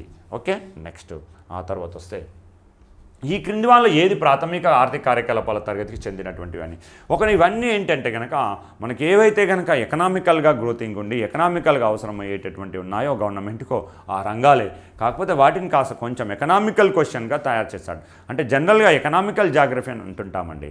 ఎకనామికల్ జాగ్రఫీ అని చెప్పేసి అంటే ఖనిజాలు పరిశ్రమలు అక్కడ నుంచి కాస్త వ్యవసాయం ఇవన్నీ కూడా ఏంటంటే ఎకనామికల్ జాగ్రఫీగా వస్తుంటుంటాయి. ఖనిజాల పరిశ్రమలు కావచ్చు, రవాణా కావచ్చు, ప్రసార మాధ్యమాలు ఇదంతా కూడా ఎకనామికల్ జాగ్రఫీ. అందులో భాగంగా అన్నింటినీ కలిపి బేస్ చేసి ఇలా క్వశ్చన్ అనేటువంటి దాన్ని ఇచ్చాడు. సింపుల్గానే, కాకపోతే ఎకనామికల్ రిలేటెడ్గా ఇచ్చినటువంటి క్వశ్చన్. అది వాటికి సంబంధించిన దాన్ని అబ్జర్వ్ చేయండి. అంటే 3-4 లెసన్ల మీద రిలేటెడ్గా అంచనా అవగాహన ఎంత ఉంది అనేటువంటి దాన్ని తెలుసుకోవడానికి ఇచ్చినటువంటి ఈ క్వశ్చన్గా అర్థమవుతుందండి. ఓకే, ఇది దెన్ నెక్స్ట్ వస్తే కనుక కింద చెప్పినటువంటి ఏ తెగలు కేంద్రపాలిత ప్రాంతమైన అండమాన్ నికోబార్ దీవుల్లో నివసిస్తున్నారు. అండమాన్ నికోబార్ దీవుల ప్రధాన తెగలు ఏంటి అనేటటువంటి దాన్ని తెలిస్తే అందులో భాగంగా ఏ తెగలు అనేటువంటి అండమాన్ నికోబార్లో నివసిస్తున్నాయని తెలుస్తుంది. అక్కడ ఉన్న తెగలు ఏంటో తెలిస్తే మిగతా తెగలు కానట్టే కదా. సో కాబట్టి తెలిసిన దాని నుంచి అనేటువంటి దాన్ని మనం ఇక్కడ అంచనా వేయాల్సి ఉంటుందండి. ఓకే, ఇది అండమాన్ నికోబార్ దీవుల్లో భాగంగా సెకండ్ లెసన్లో భాగంగా సంబంధించినటువంటి రిలేటెడ్ క్వశ్చన్ అండి. గంగా మైదానంలో కొత్త ఒండ్రు నెలలు న్యూ అలివిల్ సాయల్స్కి ఏమని పేరు అని చెప్పేసి క్వశ్చన్ అడగండి. క్లియర్గా ఇచ్చాడు. న్యూ అంటే కనుక కొత్తవి అని చెప్పేసి, నూతనమైనవి అంటే కొన్ని పదాలు అనేటువంటి రిలేటెడ్గా ఉంటాయి. మనం బుక్లో చదువుతున్నట్టు ఒకటి ఉంటాయి, అక్కడ క్వశ్చన్ అనే దాన్ని ఇస్తాడు. అంటే దాన్ని గుడ్డిగానే చదవకుండా దానికి ఏమంటున్నాం అనేటువంటి దాన్ని కూడా ఆ పదాన్ని అనుసరించి చదివితే కనుక ఈజీ. ఇది అందరూ కూడా చేసేటువంటి అవకాశం ఈజీ బిట్గానే కలిగి ఉన్నటువంటిది. కొత్తగా అంటే కనుక వాటిని ఏమంటున్నాం, నూతన కాబట్టి దాన్నే ఖాదర్ అనే పేరుతోటి పిలుస్తుంటున్నారు కాబట్టి అలాగా అబ్జర్వ్ చేస్తే చాలు. ఓకే, నెక్స్ట్ వస్తే మతతెల్లా ప్రాజెక్ట్ అనేటటువంటిది ఏ నదిపై నిర్మించబడిందని ఇది కాస్త నీటిపారుదలకు సంబంధించినటువంటి లెసన్ నుంచి ఇచ్చినటువంటి బిట్టుగా ఉంది. అది కానిస్టేబుల్ మెయిన్స్ 2018 రిలేటెడ్గా అయిన క్వశ్చన్ అండి. ఇందులో భాగంగా ప్రాజెక్టులు ఏ ప్రాజెక్టులు ఉన్నాయి, ఏ నది మీద ఉంది, ఏ రాష్ట్రంలో ఉంది అనే దాన్ని ఒక చార్ట్ లాగా అంటే రాష్ట్రం పేరు, స్టేట్ నేమ్ అనేటటువంటి దాన్ని మరి ఆ తర్వాత వస్తే కనుక ప్రాజెక్ట్ ఏ నది పైన కలిగి ఉంది ప్రాజెక్ట్ అనేటటువంటిది, ప్రాజెక్ట్ అనేటువంటిది నది ఏది, ఆ రాష్ట్రంలో ప్రాజెక్ట్ ఏది, ఏ నది మీద ఉంది, ఏ రాష్ట్రం ఏది, ఇలాగా వాటిని రాసుకోవడం వల్ల ఈజీనెస్ అనేటువంటిది అవుతుందండి. ఇది నీటిపారుదలకు సంబంధించినటువంటి లెసన్. ఓకే, నెక్స్ట్ ఆ తర్వాత కొన్ని ప్రాజెక్టులు ఉంటాయి ఉమ్మడి కాబట్టి ఆ ఉమ్మడి ప్రాజెక్టులు ఇక్కడ పలానా రాష్ట్రాలు ఉంటాయి, ఆ రాష్ట్రంలో వచ్చేటటువంటి రాసి మళ్ళీ లాస్ట్కి వచ్చేసి ఉమ్మడి ప్రాజెక్టులు ఏమేంటి అనేటువంటిది, లేదా వివాదాస్పదం ఉంటే కాంట్రవర్షనల్ ప్రాజెక్ట్స్ ఉంటే, అంతర్జాతీయ ఇంటర్నేషనల్ ప్రాజెక్ట్స్ ఉంటే ఇంటర్నేషనల్, అలా రాసుకోవడం వల్ల వాటిని మనం స్పష్టంగా అర్థం చేసుకున్న వాళ్ళం అవుతామండి. ఓకే, నెక్స్ట్ ఆ తర్వాత వస్తే 2011 జనాభా లెక్కల ప్రకారం ఆయా జనాభా సాంద్రతను అవరోహణ క్రమం, ఇక్కడ 2011 అని కాన్సెప్ట్ ఒకటి బేస్ అనేటువంటిది. ఒక జనాభా సాంద్రత అంటే జనసాంద్రత అనేటువంటి దాన్ని, ఇక్కడ మూడోది ఏంటంటే అవరోహణ క్రమం అంటే పెద్దదాని నుంచి చిన్నదానికి అనేటువంటి దాన్ని అమర్చండి అని అంటున్నాడు. ఒకనే ఇందులో అబ్జర్వ్ చేస్తే కనుక మనకు కొంచెం కాన్సెప్ట్ బేస్డ్గా ఉంటుంది, అదే అని చెప్పేసి తెలిసినటువంటిదే. దీనికోసం కంగారు పడాల్సినది లేదు. ఫ్యాక్ట్ క్వశ్చన్, ఆ ఫ్యాక్ట్ క్వశ్చన్ మనం ఇక్కడ చూస్తే సరిపోతుంది. ఓకే, అది దెన్ నెక్స్ట్. ఆ తర్వాత వస్తే కింద పేర్కొన్న హిమాలయ పర్వత శ్రేణులను ఉత్తరం నుండి దక్షిణానికి వరుస క్రమంలో అమర్చండి అంటున్నాడండి. ఒకనండి హిమాలయాల మొత్తం మీద జస్కార్ శ్రేణి వేరు, శివాలిక్ వేరు, పీర్పాంజల్ వేరు, లడక్ వేరు. కాబట్టి ఒక లడకు జస్కార్ అనేటువంటిది ఒకదానిలో భాగంగా ఉంటుంది, పీర్పాంజల్ ఒక శ్రేణిలో భాగంగా ఉంటుంది, శివాలిక్ వేరు. కాబట్టి వీటిని బేస్ చేసుకొని వాటి ప్రకారంగా రాయండి. ఒక దాని ప్రకారంగా మనం మ్యాప్ చదివేటప్పుడే అలాగ అబ్జర్వ్ చేసుకొని వాటిని ఊరికే చదవకుండా డయాగ్రామ్ బేస్డ్గా ఉన్నటువంటి క్వశ్చన్. ఒక ఆల్రెడీ చెప్పాను నేను, సరిహద్దులు ఏవైతే కనుక డయాగ్రామ్స్ ఎలాగ ఉంటాయో ఇది కూడా అలా డయాగ్రామ్ బేస్డ్గా సంబంధించినటువంటి క్వశ్చన్ అండి, హిమాలయ పర్వత శ్రేణులకు సంబంధించి. దీన్ని అబ్జర్వ్ చేస్తే సరిపోతుంది. ఓకే, అది దెన్ నెక్స్ట్. ఆ తర్వాత వస్తే పక్కన కాస్త మడడువులు ఇచ్చాడు, పక్కన రాష్ట్రాలు ఇచ్చారు. అసలు యాక్చువల్గా మడడువులు అంటే తీర ప్రాంతం వెంబడి ఉన్నటువంటి టైడల్ అరణ్యాలు అని చెప్పేసి అవి ఎక్కడెక్కడ ఉన్నాయి వాటి పేర్లు ఏంటో తెలుసుకుంటే డైరెక్ట్ బిట్ అండి ఇది. ఒకని డైరెక్ట్, కాకపోతే దానికి అప్రాపరేట్గా ఏదనేటువంటి దాన్ని మ్యాచింగ్ చేస్తే సరిపోతుంది. ఇందులో మొత్తం తెలవాల్సిన అవసరం లేదు, ఒక రెండు తెలిసినా కానీ మనకు సరిపోతుంది అని చెప్పేసి. ఫర్ ఎగ్జాంపుల్ ఆంధ్రప్రదేశ్ తెలుసు, కొరింగా అని చెప్పేసి అంటున్నాం. B3 ఉందేమో చూసుకోండి ఒకసారి. B3 ఏమన్నా ఉన్నాయంటే కనుక ఈ 4 ఇది సెకండ్ ఉంది, సెకండ్ థర్డ్ లేదు కాబట్టి ఇది కొట్టేయండి, మిగతాది B1. ఆ తర్వాత అబ్జర్వ్ చేయండి పిచ్చవరము, బిత్తరికానిక అనేటటువంటి దాన్ని మీకు అబ్జర్వ్ చేస్తే కనుక ఒడిశాలో ఉందని అందరికీ తెలిసినటువంటి విషయం అనేటువంటిది. అంటే D అనేటటువంటిది ఏంటి, D అనేటువంటిది 1 అని చెప్పేసి. D1 ఇది ఉంది, ఇక్కడ D2 ఉంది కాబట్టి 4th 1 ఇది ద రైట్ ఆన్సర్. ఇప్పుడు ఇంకా అబ్జర్వ్ చేయండి A4 అని చెప్పేసి అంటున్నాం. కర్ణాటకలో కార్వార్ అనేటువంటిది అంటున్నాం.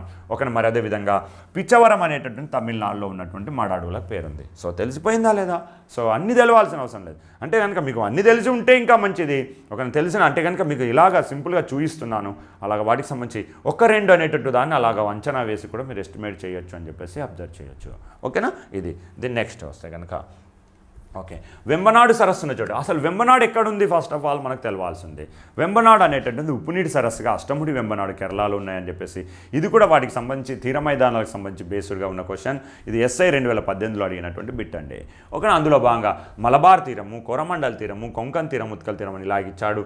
మరి ఆ తీరానికి ఏం పేరు స్థానికంగా అనేటువంటి దాన్ని తెలిస్తే సరిపోతుంది. ఇది కూడా ఒక టఫ్ క్వశ్చన్ ఏం కాదు, సింప్లీ క్వశ్చనే. కాకపోతే అది ఎక్కడ దానికి సంబంధించిన ఇంపార్టెన్స్ ఆ ఓడరేవులతో పాటుగా సరస్సులు ఉన్నాయనే విషయం కూడా తెలవాల్సి ఉంటుందండి. ఓకే, ఇది దెన్ నెక్స్ట్ వస్తే కనుక ఒక జతపరచడాలు, విద్యుత్ కేంద్రాలు ఇచ్చాడు, రాష్ట్రాలు ఇచ్చాడు. ఇందులో కూడా నేను ఆల్రెడీ చెప్పాను, జతపరచడాలకు సంబంధించి పూర్తిగా 4 తెలవాల్సిన అవసరం లేదు, 1 లేదా 2 తెలిస్తే మీరు మ్యాచ్ చేయొచ్చు. వాటిని అబ్జర్వ్ చేయొచ్చు. కొన్ని ఒకటే దాంతో దొరికిపోతాయి, కొన్ని 2 పోతే దొరుకుతాయి. కొన్ని 50%, 2 తెలిస్తే 50% ఆటోమేటిక్గా ఎగిరిపోతాయండి. మ్యాక్సిమంగా అయిపోతుంటాయి. సో అలాగా దాన్ని బేస్డ్ అనేటువంటి దాన్ని చేసుకొని SI ప్రిలిమ్స్లో భాగంగా 2018లో అడిగినటువంటి బిట్ అండి ఇది. ఓకే, నెక్స్ట్ వస్తే కనుక ఓకే, ఈ క్రింది వారిని జతపరచండి. జాబితా నెంబర్ 1, జాబితా నెంబర్ 2. నదులు ఇచ్చాడు, వారి యొక్క జన్మస్థలాలు అనేటువంటి ఇచ్చినట్టుగా పడుతున్నాయి. నదులకు సంబంధించి ఏంటంటే కనుక నది జన్మస్థలాలు ఏంటి, నదులు సముద్రంలో కలిసే ప్రాంతాలేంటి, ఆ మధ్యకాలంలో భాగంగా ప్రాజెక్టులు ఏమన్నా ఉంటే కనుక ఆ ప్రాజెక్టులు అనేటటువంటి వాటిని అబ్జర్వ్ చేయండి. ఆ నది తీరాన్ని ఉన్నటువంటి పట్టణాలు ఉంటే పట్టణాలు, ఇవి సరిపోతుంటాయి. దానికి నదులకు సంబంధించిన దానిలో కూడా ఈజీనెస్ అవ్వడానికి వీటిని అలాగే ఒకసారిగా ఇదంతా రాసిన తర్వాత వాటికి సంబంధించి ఆ నదుల జన్మస్థలాలను ఒక తాడ అవి కలిసే ప్రదేశాలను ఒక చార్ట్ రూపంలో రాసుకొని మీరు రివిజన్ చేసే సందర్భంలో చూస్తే సరిపోతుంటాయి. ఓకే, ఇది నెక్స్ట్. ఆ తర్వాత వస్తే ఈ క్రింది వివరణ చదవండి అని చెప్పేసి హిమాలయాలకు సంబంధించిన వివరణ ఇచ్చినట్టుగా ఆగుపడుతుంది. ఇందులో స్టేట్మెంట్లు అనేది సరి అయిందా కావా అని చెప్పేసి కింద ఇచ్చాడు. ఏ స్టేట్మెంట్ రైట్ అయితే దాన్ని టిక్ చేసుకొని దాని ఆన్సర్ అనేటువంటి దాన్ని ఆన్సర్ చేయండి. ఇది కాస్త సెకండ్ లెసన్కి సంబంధించినటువంటిది. అందులో భాగంగా నైసర్గిక స్వరూపంలో భాగంగా హిమాలయకు సంబంధించినటువంటి కాన్సెప్ట్ బేస్డ్గా అడిగినటువంటి క్వశ్చన్ అండి. ఇది SI మెయిన్స్ 2016 తెలంగాణలో భాగంగా అడిగినటువంటిది అండి. Okay, next. ఆ తర్వాత వస్తే కాశ్మీర్ యొక్క కరేవాస్ దేనికి సంబంధించింది? అసలు కాశ్మీర్లో భాగంగా కరేవాస్ అనేటువంటి మైదానాలు ఉంటాయి అనేటటువంటిది అది ఏ హిమాలయాల్లో భాగంగా ఉంటాయి, అవి ఏ రకమైనటువంటివి, ఒండల్ వేవల్ల, రవైన్లా, హిమనీ నద నిక్షేపాల, వెడల్పై నది వేడుకల అనేటువంటిది. ఇది కూడా కాన్సెప్ట్ బేస్డ్ క్వశ్చనే, కాకపోతే అదే అనేటటువంటిది తెలిసి ఉండాలండి. అట్లాంటి క్వశ్చన్ అనేటటువంటిది ఇది. ఇది కాస్త ఇది హిమాలయాల్లో భాగంగా కాశ్మీర్లో కారేవాస్ అనేటువంటి మైదానాలు ఉంటాయి అని చెప్పేసి ఉన్నటువంటి క్వశ్చన్, దానికి సంబంధించినటువంటి రిలేటెడ్గా కలిగి ఉన్నటువంటి సెకండ్ లెసన్కి సంబంధించింది. ఇక వస్తే దక్షిణ భారతదేశం మాంచెస్టర్ పట్టణం అని చెప్పేసి ఎస్ఐ మెయిన్స్ 2016లో ఇచ్చినటువంటి డైరెక్ట్ బిట్ అండి. ఇది బుల్లెట్ బిట్. ఓకేనా, ఇది ఇట్లాంటి బిట్లు అనేటటువంటి ఈ మధ్యకాలంలో అడగట్లేదు. ఇది అలాగ ఎప్పుడో ఒకటి అలాగ అడుగుతునేటువంటి అవకాశం ఉంటుంది. ఓకేనా, ఇది ఇట్లాంటి తప్పు చేయకూడదు. ఓకేనా, డైరెక్ట్గా అడిగేటువంటి అంటే మనము బుల్లెట్ బిట్స్ అనేటువంటి లెసన్ చెప్తున్న సందర్భంలో భాగంగా అక్కడక్కడ వస్తుంటాయి, దాన్ని నోట్ చేసి పెట్టుకోవాలి. ఓకేనా, అలాగా వచ్చేటువంటి ఫర్ ఎగ్జాంపుల్ మాంచెస్టర్ అని చెప్పేసి అన్నాం, ముంబై గేట్ అని చెప్పేసి ఎక్కడ ఉంది, ఒక గేట్వే ఆఫ్ ఇండియా అని చెప్పేసి ఎక్కడ ఉంది, ఒక మరి అదేవిధంగా ఒక capital city of the north eastern state అని ఎక్కడ పిలుస్తాము, ఒక మరి అదేవిధంగా south capital city of India అని చెప్పేసి చెన్నైని పిలుస్తాము, ఇలాగని చెప్పేసి గేట్వే ఆఫ్ అని చెప్పేసి కర్ణాటక దేని పేరు ఉంది, గేట్వే ఆఫ్ రాజస్థాన్ ఎక్కడ ఉంది, ఇలా బుల్లెట్గా అడిగేటువంటి క్వశ్చన్లు. అందులో మార్పు ఏమి ఉండదు, అదే అని చెప్పేసి తెలవాలి. సో కాబట్టి వాటికి ఒక కలిగి ఉండేటువంటి ఇది కాస్త ఫస్ట్ సెకండ్ లెసన్ల నుంచి కవర్ అయ్యేటటువంటి క్వశ్చన్. కోయంబత్తూర్ అని చెప్పేసి అని అంటుంటాం. ఆ కోయంబత్తూర్ అనేటటువంటిది మాంచెస్టర్ అని చెప్పేసి సెకండ్ లెసన్లో భాగంగా పశ్చిమ కనుమలు చదివేటప్పుడు అక్కడ కాస్త మనకు కనుమలు పోతుంటాయి. ఆ కనుమలో భాగంగా కోయంబత్తూర్ దాకా పోతుంది. అప్పుడు అక్కడ మనం మాంచెస్టర్ ఆఫ్ ఇండియా అని చెప్పేసి చదువుతామని చెప్పి తెలుస్తుంది. ఓకే, అది దక్షిణ భారతదేశానికి సంబంధించి. ఒక నెక్స్ట్ ఆ తర్వాత జల విద్యుత్ కేంద్రాలు ఇచ్చాడు, వాటి యొక్క నదుల గురించి సరికాదు అంటే కనుక ఇక్కడ ఏంటంటే కనుక ఒక హైడ్రలాజికల్ ప్రాజెక్ట్స్ ఇచ్చేసి దానిపైన ఉండాలి. ఇది నీటిపారుదలకు సంబంధించినటువంటి లెసన్. నేను ఆల్రెడీ చెప్పాను, ఒక రాష్ట్రం పేరు, ప్రాజెక్ట్ ఏంటి, దాని మీద ఏ నది మీద ఉంది చదివేస్తే సరిపోతుంది. సో కాబట్టి దానికి సంబంధించినటువంటి రిలేటెడ్గా క్వశ్చన్. ఇది సింపుల్ క్వశ్చన్, నీటిపారుదలకు సంబంధించినటువంటి రిలేటెడ్గా ఎస్ఐ మెయిన్స్ 2018లో అడిగినటువంటి బిట్ అండి. ఓకే, నెక్స్ట్ వస్తే కనుక భారతదేశం నదుల్లో భాగంగా ఉత్తరం దక్షిణానికి వరుస క్రమంలో అనేటువంటి ఆ నదులు అనేటటువంటి దానికి సంబంధించిన దానిలో మ్యాప్ వేసుకొని చూస్తే కనుక మ్యాప్ వేసిన తర్వాత అన్ని నదులు చదివిన తర్వాత మనం ఒక మ్యాప్ను గీసుకోవాలి. ఒక మనకే ఓన్గా గీసుకున్నట్టయితే కనుక ఈ మ్యాప్లు అనేటువంటిది స్పష్టంగా వాటిని దేని తర్వాత ఏది ఉంది, ఉత్తరం నుంచి దక్షిణానికి ఏది ఉంది, దక్షిణం నుంచి ఉత్తరానికి ఏది ఉంది అనేది అని తెలుస్తుంది. ఇది analysis based question, that map related క్వశ్చన్గా కలిగి ఉన్నటువంటిది. చూడడానికి సింపుల్గా అనిపిస్తుంది కానీ ఇది చాలా జాగ్రత్తగా చేయాల్సింది కలిగి ఉంటుందండి. ఓకే, కాబట్టి ఇది చాలా జాగ్రత్తగా చూడాలి. నెక్స్ట్ వచ్చినట్టయితే కనుక మార్బుల్ జలపాతం లేదా దువర్ధార్ వాటర్ ఫాల్స్ అనేటటువంటి ఎక్కడ ఉంది అని ఎస్ఐ మెయిన్స్ 2018లో అడిగినటువంటి బిట్టు.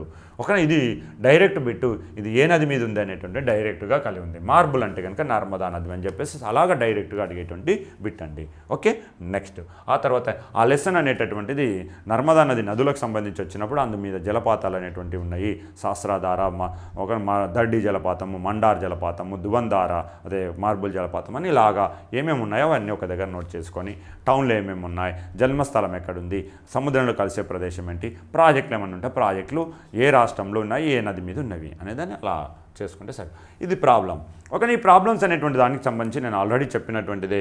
ఒక అట్లాంటి సందర్భంలో భాగంగా ఒక టైం ఏది ఇచ్చాడు, ఆ ఇచ్చిన సమయానికి తూర్పు వైపున సమయం అడిగాడా, పశ్చిమ సమయం అడిగాడా, అది ఎన్ని డిగ్రీలు ఉందనే దానికి వెళ్ళిపోయేసి అక్కడ ఇంటూ 4 తోటి చేయడం అనేటువంటి చేస్తే సింపుల్గా అయిపోతుంది. వితిన్ 1 మినిట్లో చేసేటట్టుగానే కలిగి ఉంటాయి. అలాంటి ప్రాబ్లమ్స్ ఇస్తుంటారు. ఓకే, ఇది ఓన్లీ ఇది అక్షాంశాలు రేఖాంశాలకు సంబంధించి భారతదేశం ఉనికిలో భాగంగా కలిగి ఉన్నటువంటి లెసన్. ఇది టీఎస్ఎస్ఐ మెయిన్స్లో భాగంగా 2018లో అడిగినటువంటి బిట్ అండి. ఓకే.